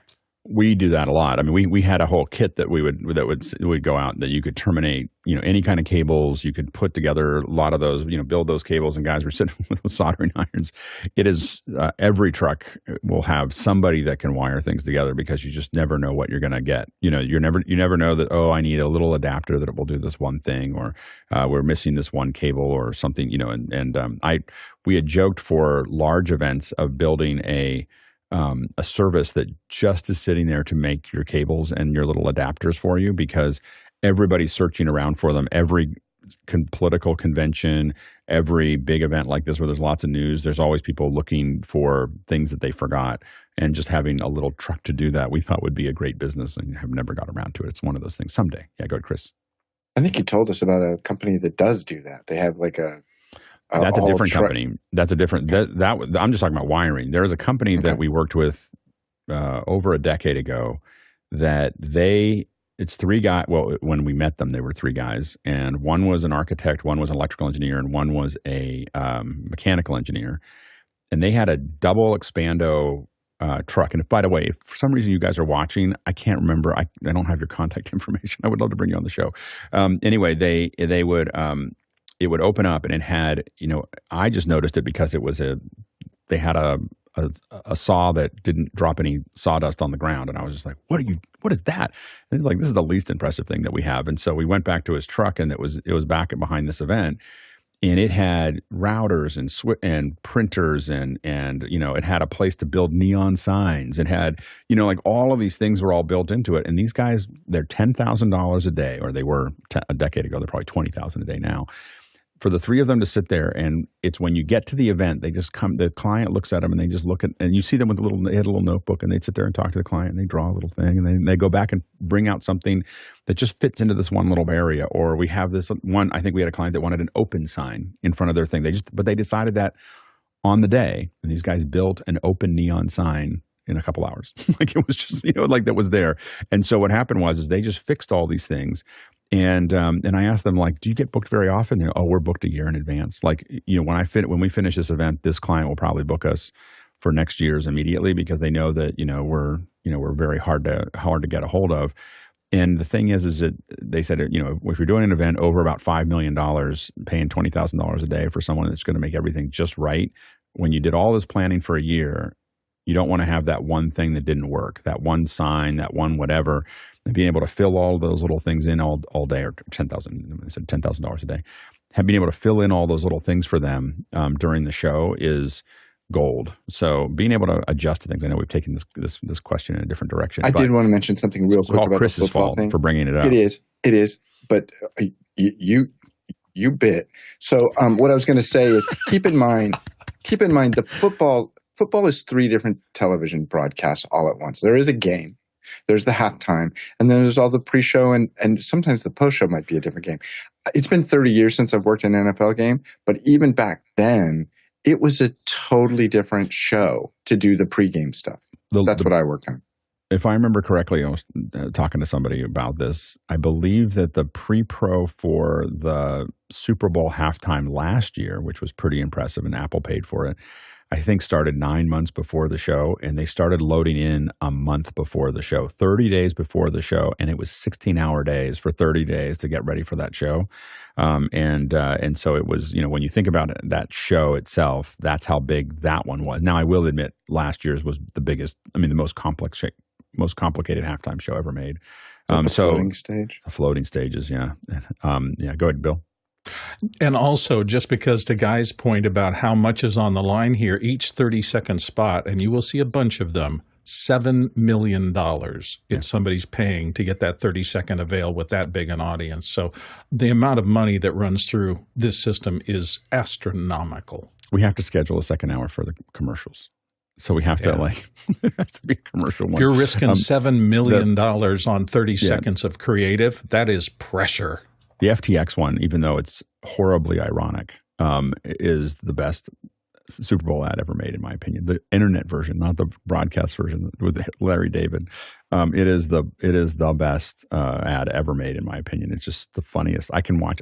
Every once in a while, I just want to relax, and I'll watch the FTX ad again. I would never use FTX, and no one can now. But and it's, the irony is very thick, given that he's constantly saying it's a bad idea, and they're saying, oh, it's a really good idea. It's what everybody else is doing, and then it turned out to be a bad idea. Go ahead, Guy. Yeah, and the unsung hero is, the title is replay producer. So that's the guy who is in charge of making sure that they got the best of all the replays to call up, and then when they want that, and then the next one, and the next one, and the next one, they're all sequential. There is a ton of operators. So all these replay operators are sitting in a truck. There's like 8 of them sitting there, and they're all instantly calling up the shot. And then somehow he's communicating which one's best, putting them in order. And then the switcher operator is ready to take red, gold, whatever they call. It's intense. So that job, hats off. And the producer, the director is depending on that replay producer to sell him they call it selling him the shot. Like he's selling, like, this is what I got, this is what I got, this is what I got. But they're selling it back to the director to figure out what they need to do in real time. It is an insane. If you've ever listened to the comms or sat and watched a truck or whatever, and been in a truck when any of these games happen, even smaller ones, the insanity of what's going on is just crazy. I mean, it takes you. The people who have been doing it, the person sitting at the switcher cutting that show, and we've had one on here. That's 20 years. 20 years they've been doing this before they can work on a show this big. They also benefit from the fact that they've been doing it. They do it every year. So this is a really high tech, very, very skilled crew that has been doing something like this every year, or every couple of years at CBS, because it's different networks. But they know how to do it. Again, like when we work on shows not this size, but shows that are bigger, we start talking about the comms infrastructure like 6 months in advance. Like there's meetings about like at once a month, and then it starts picking up speed of who wants channels where and where is this going to be here and what are the PLs, and these breakouts of everyone meeting and deciding what they want is not something that happens, a week before the show. Next question. Tlaloc Lopez Waterman from Sarasota, Florida is back in with this one. LED screens. The key with LED screens for theater work is that they have a deep dynamic range. We ran into jerky fades in a recent show. What options exist past 255 bits of dynamic range? Courtney? Well, I don't think I mean 255 bits, but usually that's 255 levels with 8-bit. 8-bit video is typically what you find in a lot of video walls. 10-bit is better because that's 1024, 1024 dynamic levels that you normally won't see it switching between. Another thing that I'm thinking might be causing this issue, if you're trying to do a fairly fast fade down, that the control that you're using to do the fade down, whether it be DMX or whatever, is not sampled at a high enough rate, and so that it's jumping, 20 bits, 30 bits at a time, and so you'll see it stair step for some reason because it's not being sampled correctly. Yeah, what happens also is that what you might see as jerky is that compression that is going on. The problem really is I'm assuming that what you're having is stair stepping across a gradient, and the problem is the gradient can't get from here to here because there's not enough bits to evenly get there. So you'll see oftentimes this kind of stair stepping, and it'll jump and it'll feel very snappy because it's jumping from one. So if you're talking about an 8-bit, which is 256 colors per channel, definitely a 10-bit or 12-bit. But the other thing you have to worry about is all your source files have to also be 10-bit at least, or 12-bit or 16-bit, so that you're delivering those source files. We've had situations where our pipeline is a 10-bit pipeline, but someone handed me an MP4. Well, all that data is gone. So it doesn't matter whether I'm doing 10-bit. Every piece of data that goes, everything that you deliver, especially if you're doing soft gradients, smoke, soft highlights, those types of things, blowouts, all of that has to be in 10-bit. And so if you're not 10, 12, 16-bit, if you don't do it that way, the lowest common denominator will drive the show. Next question. Chester Sweeney from Las Vegas, Nevada today is the Artesia Pro Ultra Portable MIDI Pad Controller. High, low, or mid quality for various typical recordings. I don't know if we have a heavy MIDI audience today. I mean, a heavy MIDI set of panelists today. So I was kind of waiting. This question's been sitting there for Chester for a little while in the QR code, and I was waiting for a little bit, trying to find the right person to come in and do that, but we haven't found it yet. So I wanted to see if someone here, I was going to see if Courtney was going to answer the question, but no, he's like, no, I'm not going to answer that question. Courtney hasn't ordered one? I'm shocked. You stumped us, Chester. It doesn't happen often, but it happened today. There we go. I haven't bought any MIDI equipment in 30 years, so I'm behind. Let's see if anybody, hold on. Let me see if I can jump into the, none of us have, not even folks watch have an answer for you. Let me make sure here. Yeah, the next question. Everybody's trying to turn them on out there, the lucky few. Bo Cordell, Charleston, South Carolina. Has anyone received their Apple Vision Pro yet? So there we go. Go ahead, CJ. Well, about 20 minutes ago, UPS showed up, and I'm on this show, so the box isn't open. That's all that's holding me back. Go get it. Run. Go we get should it. do a live Let's do our Vision unboxing. Pro You studio. got Yes, this. yes. Oh, it's right there. Unboxing. Open it. Unboxing. Open it. We're opening it. Open. Okay, we're going to open it. Here we go. Open it. Oh, it's got the packaging is always so great. For the editor, please stay on so CJ. Stay on CJ. Here we go. Yeah, locked down. No, don't do that. Whatever someone's. Fenwick Framer's up. My bad. Sorry, I bumped my Stream Deck. There she blows. Look at that. Look at the little suspend. Was it like suspended when you opened the box? It's like it's in it's this like little floating. It's like floating. CJ, there. did you already put like your Ready for it. optical specs So in when you ordered it? Did it not is it come in done? so it didn't come in the space. Some people have been showing this thing that It's looks another like a $200 NASA case. the NASA case is the that's extra. That's the travel that's case. this yeah. thing, And you have to which buy that that. looks like a NASA case, and it is that does. Tyvek like home wrap material. Yeah. But So, Alex, I was just checking your doorbell cam. It looks like yours is on the front porch. You might want to run out there. I have to admit, I did not sign away for it to just be dropped off. I was like, I need to sign for this. I don't want to just sit outside. It's raining mostly. That's mostly my concern. So there it is. Look at that. CJ has. it's here.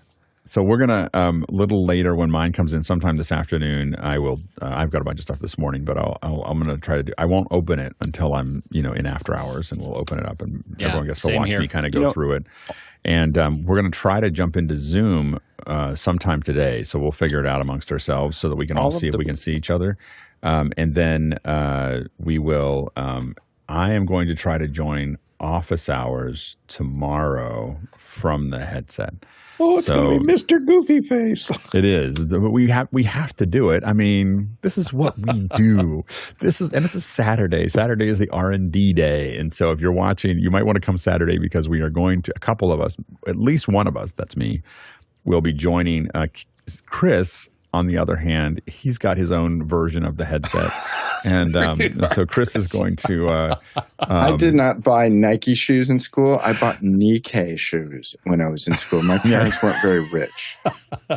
We always got the cheaper version of everything. And all I got to say is, and we have a thumbnail. All right. So I want to make sure we cut to Chris there so we can get the thumbnail out of there for the show. Anyone in the back end, that's our thumbnail. All right. Next question. Our subject, swim goggles. Anyway, Aaron Cody, St. Louis, Missouri, back again with, I'm planning to use Maddie for the first time. His workflow is zoom ISO into Decklink, into a video hub, into a Constellation 4ME, into a Behringer X32 with a Maddie card. Any advice, any gotchas I should look out for? Constellation only does 2 channels out. So there's no reason for, the Maddie, I don't know why you want to put Maddie into the Constellation. Like, I guess that's what I would say is I don't know. I would do what we do is Dante straight to the Behringer, and then you're going to do the whole show in the Behringer, and then you're going to put it back in as a stereo pair into the Constellation. And I think that's going to be, I wouldn't have the Constellation do the audio. The Constellation has all these great Fairlight tools, and I get that why you want to do that, but I would not use the Constellation as a pass. I guess Nikki said that the Constellation 4ME has multiple channels of Maddie out, but I still wouldn't use it. Like, I still would not change my opinion about the Constellation. The IO, I would just use the X32 as the mix and then return it back to the system. I wouldn't put it into the Constellation, in my opinion, because you're going out from the Constellation into the X32. I don't quite understand why you would do that. Like, I would just you can take the zoom ISO and, have Dante, use Dante to get out of that from the computer. That's what we're doing for this show, I believe. I can be corrected. But I don't, I find that when it's bound to the SDIs, I don't find it to be particularly useful either. So anyway, I wouldn't do that. Next question. David Brady's up next from New York City, and David says, what is the panel's prediction for Disney's VR treadmill coming to market? And he's got a link there to it. CJ? So I looked at this. It's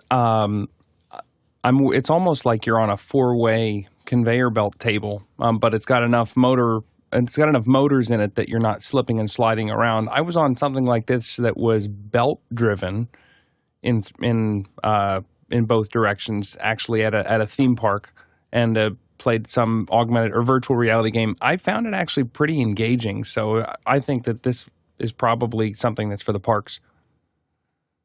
Courtney? I watched the video a couple of days ago, and I don't know if we can cut to it legally or not here. Let's just cut to it out here. Kind of show you. Look how thin that thing is that they're walking on. I think they're little balls that have some means of motivation, and there's other parts in another video that I watched that showed them a guy sitting on a chair on a piece of wood on top of this thing. And they were moving him around in a square like this really quickly. Mm-hmm. And so they must be motorized. I thought, well, maybe they've got little brakes on each little ball that's a roller so it can roll in any direction and it can apply brakes. And then when you press down on it, it releases the brake and allows your feet to move in any direction. But they can have two people on the same surface walking in different directions. So... It's finding out exactly. Work I think someone said, "Hey, what if we just had 1,000 mice, like computer mice, all upside with down, a little ball on their 4 feet, with a little ball on your and lying on their backs." But I think that's what that is. When I look at it, that's what I think is actually happening there. I don't know, but it's an amazing technology, and the guy that invented it is quite a genius. Go ahead, Bill. I spent about maybe 4 or 5 years when I was first trying to get healthier on a treadmill, and there's pluses to that, right? It's raining, it's messy outside. You don't want to really go outside and do your exercise regimen. So I enjoyed that. I have to admit, though, when we moved from Arizona to California, and I come here, I couldn't bring the treadmill. It was just too much hassle, so we sold it off.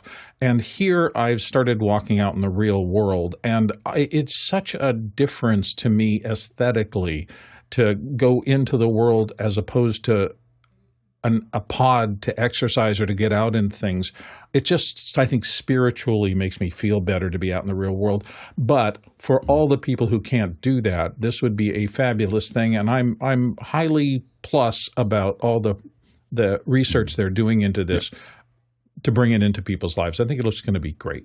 I think that there's definitely a lot of reasons to go out. One of the things that I have been experimenting with, there's a concept called grounding, which is they pointed out. I read something that they say, that there's an electrical impulse from your body that is designed to kind of ground with the earth, but we never put our feet on the earth anymore, like actually on the ground, and it actually makes a difference. And I've gotten in the habit of walking out, not right now because it's raining, but walking out and just walking around my yard barefoot every once in a while, and it actually makes a difference. And I was kind of surprised. I was like, "This is stupid," and then I walked around. I was like, "Oh," like I felt better all day.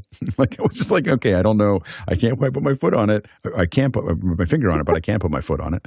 And so I thought that it was the dumbest thing I had ever heard, but I was like, "Oh, but I'm going to try it." And now I'm like, lunchtime is like a 5 or 10 minute walk around my yard when it's not raining in my bare feet. And there's something about it that is, that makes a difference. But what I will say is that these kind of technologies, when it comes to training, I wouldn't call it a walk in the park, which is what they're showing, but training people on where to walk, to go somewhere, to do something, using VR to do training. Like you're going to go to this room and you're going to go over here and then you're going to do this, you're going to do that. I think that's going to be really powerful. Go ahead, Chris. I'm sorry, my mic was on when I laughed there. So, Bill, can I get this straight? How many trips around the sun did it take for you to learn about the outdoors? No, that's what I heard. Look, it is friction, right? So there's less friction in this air-conditioned room. I can go in and hop on the tread room anytime. Wow, this is different than being... Now I have to get dressed to walk during the rain, and I do it, and I love it, but it's different. I don't walk in the rain. The next question. Let's go to Frog Togs, by the way. Matt and Marin, hi guys. Couple of things. I listen every day and have been using Pocket Cast. The last episode available is 1351 from December 11th. What is After Hours? How can I quickly find answers to questions I submitted? And great work. I have learned so much from you. That's the podcast will be back up by the end of the month. Sorry about the delay. End of this month, we'll have the podcast back up, and it'll be all up to date. As far as, and it'll be available in a variety of different things, Spotify and Apple and YouTube and everything else. So stay tuned for that. As far as After Hours, you can see a link to that in the emails that go out. So if you're not on the email list, you can go to officehours.global. There's a join button. And when you fill that out, you'll start getting emails from us every single day. And if you do it for multiple emails like me, because I was testing things, you get 5 of them every day. And so you'll get them to the whatever email you signed up with. And then that's how you get into that. And so, and the link to After Hours will be there. And then the next thing to do is just keep on asking questions. We usually get to most questions within a day that are asked. Next question. Douglas Carmichael's up next. I read an interesting article in SVG that mentioned broadcasters using UPSs instead of traditional redundant generators to increase sustainability. Do you think Belfasting larger scale productions would significantly reduce environmental impact? Guy? Yeah, there's something about being able to just have that person right over there where you could talk to them. But in regards to battery backup, I'd asked this question a while back about getting one of these EcoFlows and using it in place of the UPS. For this last show I did, I just went ahead and replaced all my batteries. I mean, it was expensive, and then I bought more of those 1500s that Alex had recommended. I did just ping Bo in Discord and asked him about the power. This is the behind the scenes of the generator at Lumen Field, which is where we're at. And they keep these bad boys going the whole time. So as far as, Belfasting, sure, it's nice to be able to remote and save on that impact, carbon impact of people flying and hotels and taxis and Ubers and all that stuff. And I was actually on a show last week where I was the backup and they lost power. I was luckily backing up from the cloud, so I took over the whole show, and it was pretty dang crazy that I was running it. They just went offline; they were gone, and then I just heard on comms, "We're going to generator," and I looked at the Zoom, and they were all gone. All their input, everything was gone, and then the show caller was pretty mellow, and he just said, "Hold on this on the presenter," and I just held on him, and then I cut over to the slides. But it was a little bit of a struggle there for a little bit as they were powering back online, and I had to write out the rest of the show. The guys couldn't. I didn't want them interrupting anything, and once they got back online, but having a backup in the cloud for playouts and being able to take all those inputs and then take over the show as a plan B. I mean, it took us 8 seconds to recover. That's pretty dang cool. Yeah, and as far as like Belfasting, which is more of taking over the stuff that's in the room, we're doing more and more of that, and we've been doing it for the last decade. So it's not a particularly new thing for us. And what really happens is if you have them on a network where they're, on some kind of Meraki or into other things like that, and it depends on what the size of the project is. But a lot of times, one of the big advantages that we've been able to do in the past is I don't have to find the technical person that needs to manage things on the ground because I have someone like a Mickey or a Brian Maddox or someone else that's in the back end that just will go in there and route everything, and put everything together and make it all work. And so the people on the ground just need to move the sliders. So you still want that person. You need somebody there to do that kind of thing because what if you lose the internet connection to the outside world, and you're in an event? So if you're talking about that type of thing, but we've done events where we shaded the camera. Like I had one where I had a camera that was off on it. The camera operator kept on messing with it, and over comms, you just heard me going, "I need you to take your hands off the camera. Like just, I need you to take your hands off the camera right now, just for a minute." And I just went in and reshaded his camera, and I said, "Okay, now don't touch the camera. Just focus and zoom and point. like just, I need you to stop fiddling with the buttons, because we were 3,000 miles away, and I could shade it through my system and just go. And that was through a Blackmagic, through a Meraki, through, I was literally on a panel sitting there. Just, I need you to, and so fighting with a camera operator that thought that they needed to do that, and that was 8 years ago. That's not, so that kind of thing isn't particularly new, although it's happening on large productions all the time. Having remote people, that COVID cracked that open, and there are lots of people still on the ground doing what needs to be done on the ground, but there's more and more people in the cloud or more and more people that are remote that are contributing to that show from their house or from an office. Most of my shows that I cut, that we cut from, that are events, Nate cuts, but he cuts from his office in Utah. And I don't have any attempt to bring him in. And we do it mostly because the infrastructure on the ground isn't fast enough. We don't have enough good internet. We'll bring Nate in to do those cuts, but generally he can do it from his office better than he would on the ground. Next question. Eric Price out of Kansas City says, what do the panelists think of the new Niji V6 dropped by Midjourney this week? The results I'm seeing on Twitter seem pretty spectacular. Yeah, so this is a specific. I was trying to get it up here before we got into this. but this is a specific look for Midjourney, and it's kind of an anime manga type of look that's there, so that you can say I want all of this, but I want it in that style. And I don't have got a lot of great examples to post here. I apologize. It's not a style that I use very often, but the stuff that's being posted is amazing. But what happens is with an AI process like this, it is what's really interesting is that if you give it a limited place for it to go, it gets really good at it really fast. And so it's really do a search for it online. You'll see lots of videos of it, and lots of images of it, but it's super impressive, and definitely stuff that if you put it on the wall, if you printed it and put it on the wall and put a frame around it, I would not know that it wasn't something that was a human art. Like it's really interesting, which is a little scary at the same time. Next question. Daniel Partridge in Rochester, New Mexico. Options. What do you do with power strips at tech tables when you don't have tech drape to hide behind? Try and keep it cleaner behind the table skirt on the floor, or mess on top of the table? Courtney? Well, usually I've switched to a new type of, I found these on Amazon, these power strips that are, they've got 8 outlets on it, and they're all spaced wide enough to allow you to plug a wall wart into any one of them or multiples of them at the same time. And it's a small square. And it also has built-in USB outputs, power outputs, 5 volts, 4.2 amps, USB-C and 3 USB-As built into it. So if people want to charge their phones or whatever, you can put it on top of your tech table. It doesn't take up a lot of real estate. You can plug 4 wall warts or regular plugs into them, even the ones that are big Hubble connectors that tend to overlap on most power strips. You plug a big Hubble connector in there, and you can't plug in anything next to it because the ground gets in the way. You can't plug 2 of them in. So it eats up half of your inputs.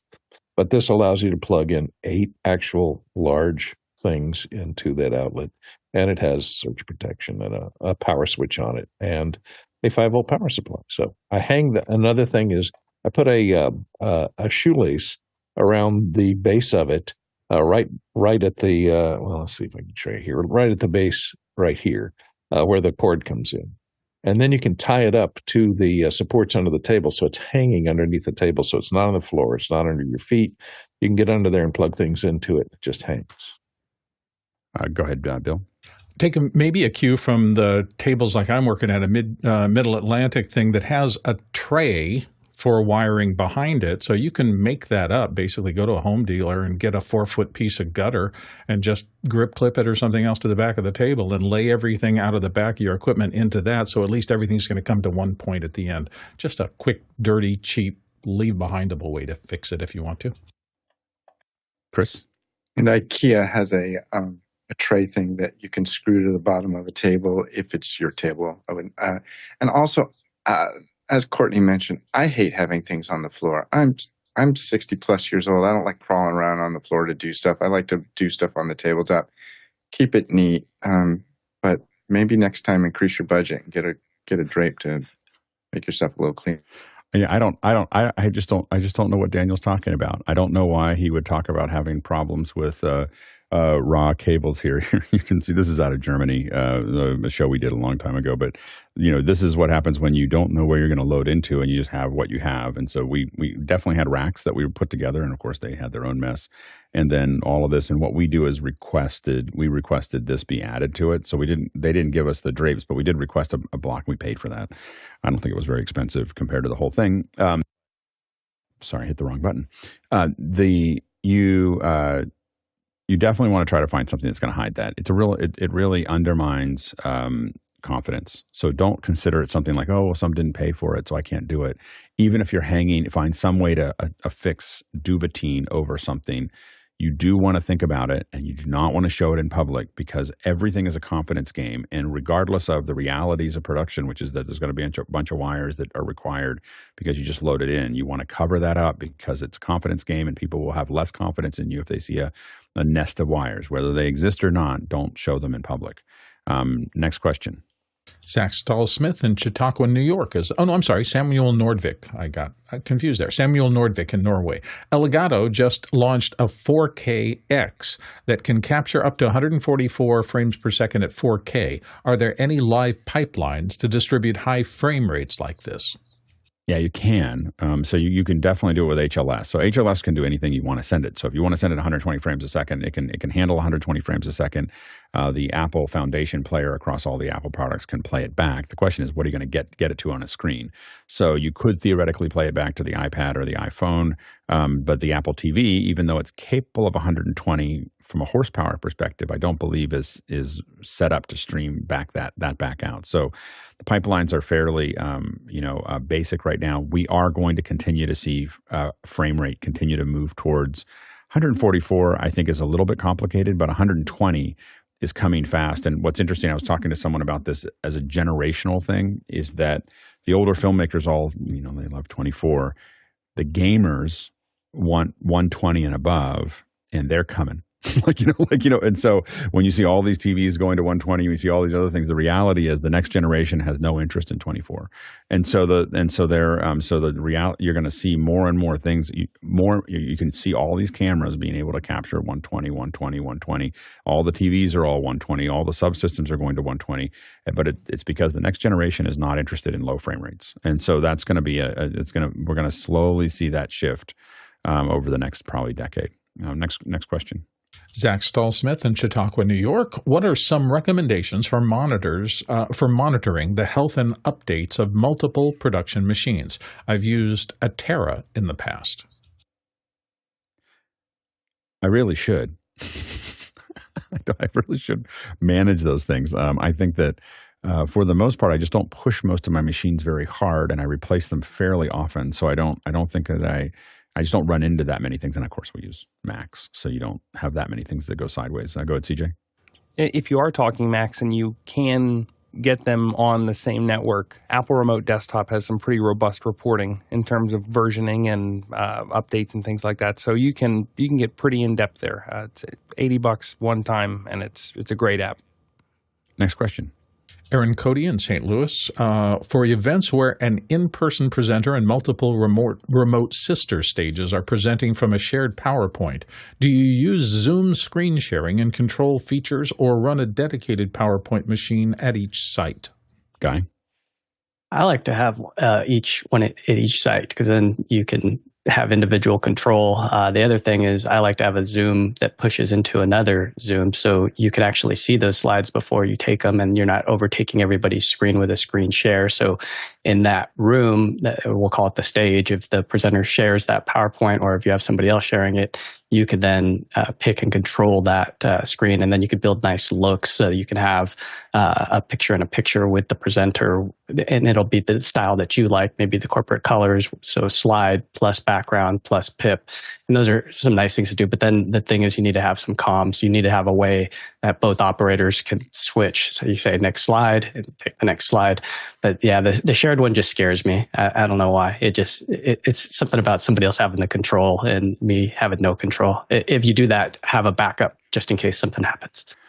And going through any Zoom, whether it's Zoom or Meet or anything else, the compression will limit what you can do inside of your PowerPoint. So we've used this in the past, but we've used Keynote because Keynote has a whole shared environment, and PowerPoint may have that as well. But I know that Keynote, you can have a bunch of people all share the same thing. So I can have somebody controlling it, but it's going to run those other keynotes. But it's loading the keynote onto those machines and then running remotely. And we've done it on this show a couple times as well. And so there's a couple different options for that to work.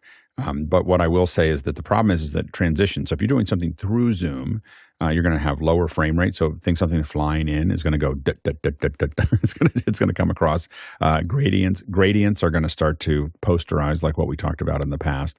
So all of those things are not very good. It's not very good to push a traditional presentation, unless you're going to reduce it so that it looks good on whether it's Zoom or anything else that you're transporting, unless it's like the switch, you're not going to want to, or LTN or something like that. You're not going to want to do that. So you definitely want them to be sourced. We've done it a lot of different ways. We've done remote control Keynote. We've also done it where we have an operator on site that is watching a video from Zoom, and so the person just runs their Zoom, and the person on site just follows them. We've done ones where we pass the USB connection over IP and then back out to USB so that anybody can grab onto those and use. And we've used ones where we use web interfaces, so the remote clicker that you can sit there and different people can do it. So there's a lot of different ways to manage that depending on what people's room for errors and what their comfort zone is to make that actually happen. We've literally done ones where we had the perfect cue by DSAN, and every person had their own pickle, and they were able to just do it the way they would do it on a stage because that's what they were comfortable with. And we figured out a way to get it all back to us so that all they had to think about is clicking, and they would get the same result that they had before. Next question. Next one comes from Roz in Comox, British Columbia. In-ear monitors. Can you speak to benefits and options? Incredibly grateful to the panel for the work you do on the program. Go ahead, CJ.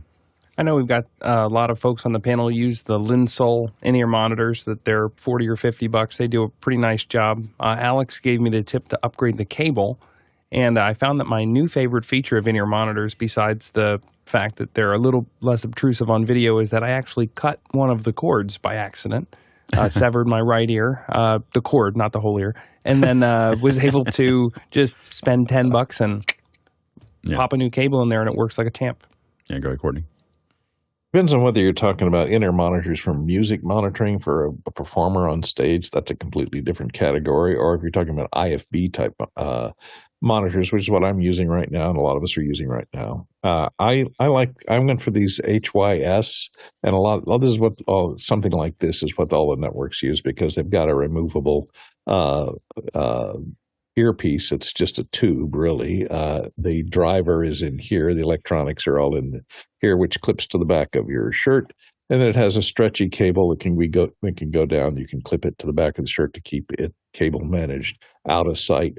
And this just comes around the back of your head and goes into one ear. I prefer one ear because I like to be able to hear other things going on in the room. So I hear the IFB through my right ear. The transparent tube can be boiled. You can boil it, sanitize it so that it easily removes. There's a little bayonet attachment here so that you can remove it usually pretty easily and drop it in and sanitize it between people so that you're not using somebody else's earpiece. Or a lot of people just bring their own, and these are like $1 a piece or something. The whole unit I bought $10 a piece, so you can get them 2 for $20. HYS is the brand I use, and I find the frequency response to be pretty good for a $10 earpiece. Go ahead, Bill. And I went with the security earphone. I have a little tiny micro one. Mine is from N-Ear, but Bumblebee and others have the same kind of thing. The smaller they are, the less kind of closed in I feel, and I like being able to hear my environment a little bit. And the good ones designed for security, they're really emphasize spoken things, and I find that's what I want to listen to most. I'm not going to use this ever to listen to music. I'm only going to use it in this kind of circumstance where somebody on comms is talking to me and I've got to monitor the show at the same time and hear what I'm saying at the same time. They work great for that. I use the Linsols on a daily basis here. I put them in, and use them there. I think that for ones that I'm in public, I use oftentimes the Ear Heroes or the Bumblebees, and they're really low. You just can't see that you even have them in. So I like those to be there. So if I'm out in public, I might use those. But if I'm in my home studio, I tend to just use the Linsols there. I will say, regardless of what you end up using, and I have a lot of audio implements. Audio implements I find that they're a lot louder. So the audio implements are louder than the autos or many of the other ones that are less expensive. So audio implements is going to cost $130, but we get less complaints about people not being able to turn it up enough. Audio, and it's like calling an intelligence agency, though. They're like, yes. And you say, I need a 618. And they said, do you need it tomorrow? And yes. And they said, it arrives, right? And so anyway, so what I will say overall is that you definitely need you definitely need in-ear monitors. You should not do a show with people online with open speakers. It does a lot of damage because it's not going to allow it isn't going to allow full duplex. It's because there's echo cancellation going on. You may not think that it's happening, but it's affecting the entire show. A show is way better when everyone's wearing headphones. And people use open speakers. They're ruining everything for everybody. Next question. Albie Lopez in San Antonio, Texas, up next. Howdy, panelists. Any recommendations for having a 60-inch TV for Video Village? Planning on using a Matthews rolling stand with a VESA adapter with only 200 millimeter, but most TVs have a 300 by 300 millimeter VESA mount. Would an adapter to 200 millimeter to 300 millimeter work? Good, Bill. Would it work? Yes. Be careful. And the only reason I'm saying that is whenever I'm putting a monitor on any kind of a rolling stand, I'm really, really concerned with making sure the rig doesn't get top heavy. If I'm going to be moving this around at all, I mean, the last thing you want is your confidence monitor, the monitor everybody's depending on, that somebody moves it over and it gets caught on a cable or something like that and the whole thing tips over. So I always used to buy substantially beefier moving carts for monitors than I really needed just to make sure that I didn't get myself in trouble. It's a safety thing as much as anything. Yeah, to build on what Bill was talking about there is in most events that we work on, we do not use VESA mounts. We use French cleats. So a French cleat is you see a bar that goes across. Now you may have a VESA that goes onto that, but it's a bar, and when you look at it from the side, it'll hook out like that and go in, and then you're attaching this to your TV stand or whatever, and then the TV will have another piece that hooks in like this. And if you do a search, it's CLEAT, a French cleat. And if you what you're looking for is that, and the reason that that's so important is because it's really easy to take the TV off. And so what happens is that you unplug everything and you just pop there's usually some securing screws at the bottom that you tighten them in, and it is what. But in 95% of the events where I see monitors, we're using this type of thing. When you can tell people have kind of moved, and usually when you rent them, that's what you're getting. You can take the monitor off. It's really easy to set it back on. There's not a lot of fiddly barts to figure it out. And that's really, in my opinion, the right solution for most event setups. When we use ones that are really attached to it, we're using ones that we built, which are like hydraulic. You push a button and it comes up and you can roll it around and that kind of thing. But I would say that the making it easy to get in and off the interface is pretty important. Go ahead, Chris.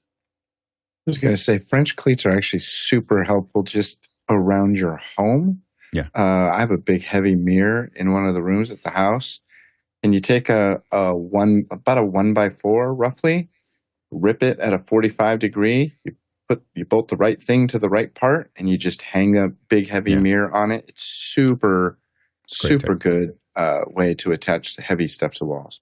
Good, Courtney. Yeah, you do have to be careful. I've done tons of monitor mounting on these rolling stands. I advise if you're going to move the stand from one location to another, never move it with the monitor on it. Take the monitor off, move the stand, then rehang the monitor. We adapt a lot of these wall mount things to vertical poles. We'll attach the pole to this horizontal thing, which is the French cleat goes onto, like Alex was talking about. And these little things that are hanging down here are releases for the locks. You pull them down and that locks it onto that horizontal slide so that you can adjust it. You have some adjustment left and right. So if you're putting, that's very useful if you're putting several monitors against each other and they're lining up the edges.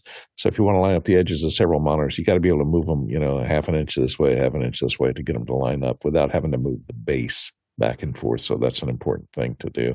And that little release, you can reach up behind the monitor and pull it and it will release it. Then two guys, I recommend always, two guys to lift that 60-inch monitor, one on either side, to pick it up and hang it on that thing. And you do want to be able to tilt it about up to 15 degrees. For a lot of reasons, you're going to want to be able to tilt it back and forth. So you want something that you can roll back and forth, as well as being able to adjust it up and down. There are ones with hand crank. You don't get anything that doesn't have at least a hand crank. But what you really, if you're going to do this permanently and for a long period of time, really think about a motorized one. You can get the motor unit separately. So just like a pole with the motor unit and then attach it to whatever you want. But I would definitely take a look at that. Next question. Douglas Carmichael's up next. Another SVG article mentioned a RED camera that will have video, quote, immediately imported directly into After Effects, close quote, for follow work. Not being familiar with After Effects, isn't After Effects designed for detailed studio VFX work and not real-time delivery? getting it to something for a quick turnaround will make sense all the time. So I'm not exactly sure how they're doing that. I know that Blackmagic, of course, because they have the cameras and the editing system, their ability to tie that together is pretty refined. But I'm not 100% sure. We have reached the end. I know that you thought we would not be able to fill 2 hours with questions, but it turns out we can. We have the skills. So anyway, we are at the end of 2 hours, and there are a bunch of questions left. I don't think we've ever gotten to a point where we were at the end of 2 hours and still had 10 questions left. So all I want to say to the producers, well done. Well done. Great questions today. Great 2 hours. And for the panelists, well done. Really, really a great conversation today. We had a lot of good input. Thank you to everyone for putting that together. For the back end team, great work there as well, keeping up with us as we jump from one thing to the next. You have to remember that we have question managers that are pushing these questions, and so that we can stay focused. We've got someone editing. We've got a team managing what worked and what didn't work. We've got teams figuring out what the content's going to be. We've got a whole development team making sure that all of this works. And so we really appreciate everybody's contribution to that. We traveled, drum roll please, 78,000 miles. That's 127,000 kilometers, and that is 625 million bananas for scale. All right, let's go ahead and jump into After Hours. Watching CJ since he opened the box. CJ. Right. Expected you'll be in virtual space already. I haven't gotten an update. Usually Apple sends me an update when they're bringing something, and I haven't. And says mine's on its way. And also, for the record, I don't actually have access to Alex's doorbell cam. You know why? Because I don't have that one. he knows. I don't have a doorbell cam. No, Fenwick set up a doorbell that you cam, know didn't about. tell Alex about it. That's what happened. I do have cameras outside. They're just not doorbell cameras. My canine alert system notified me the delivery. Best four-legged Pretty doorbell ever. reliable. Yeah. There you go. If a little messy. All right. Thanks, everybody. Great work. See you See soon. you What guys. if you learn? Are you going to secrets? send up a flare, Alex, when yours arrives so we can get on After Hours? The psyop of it's a little heavy makes it when you pick it up out of the case, you're like, wow, that's really light.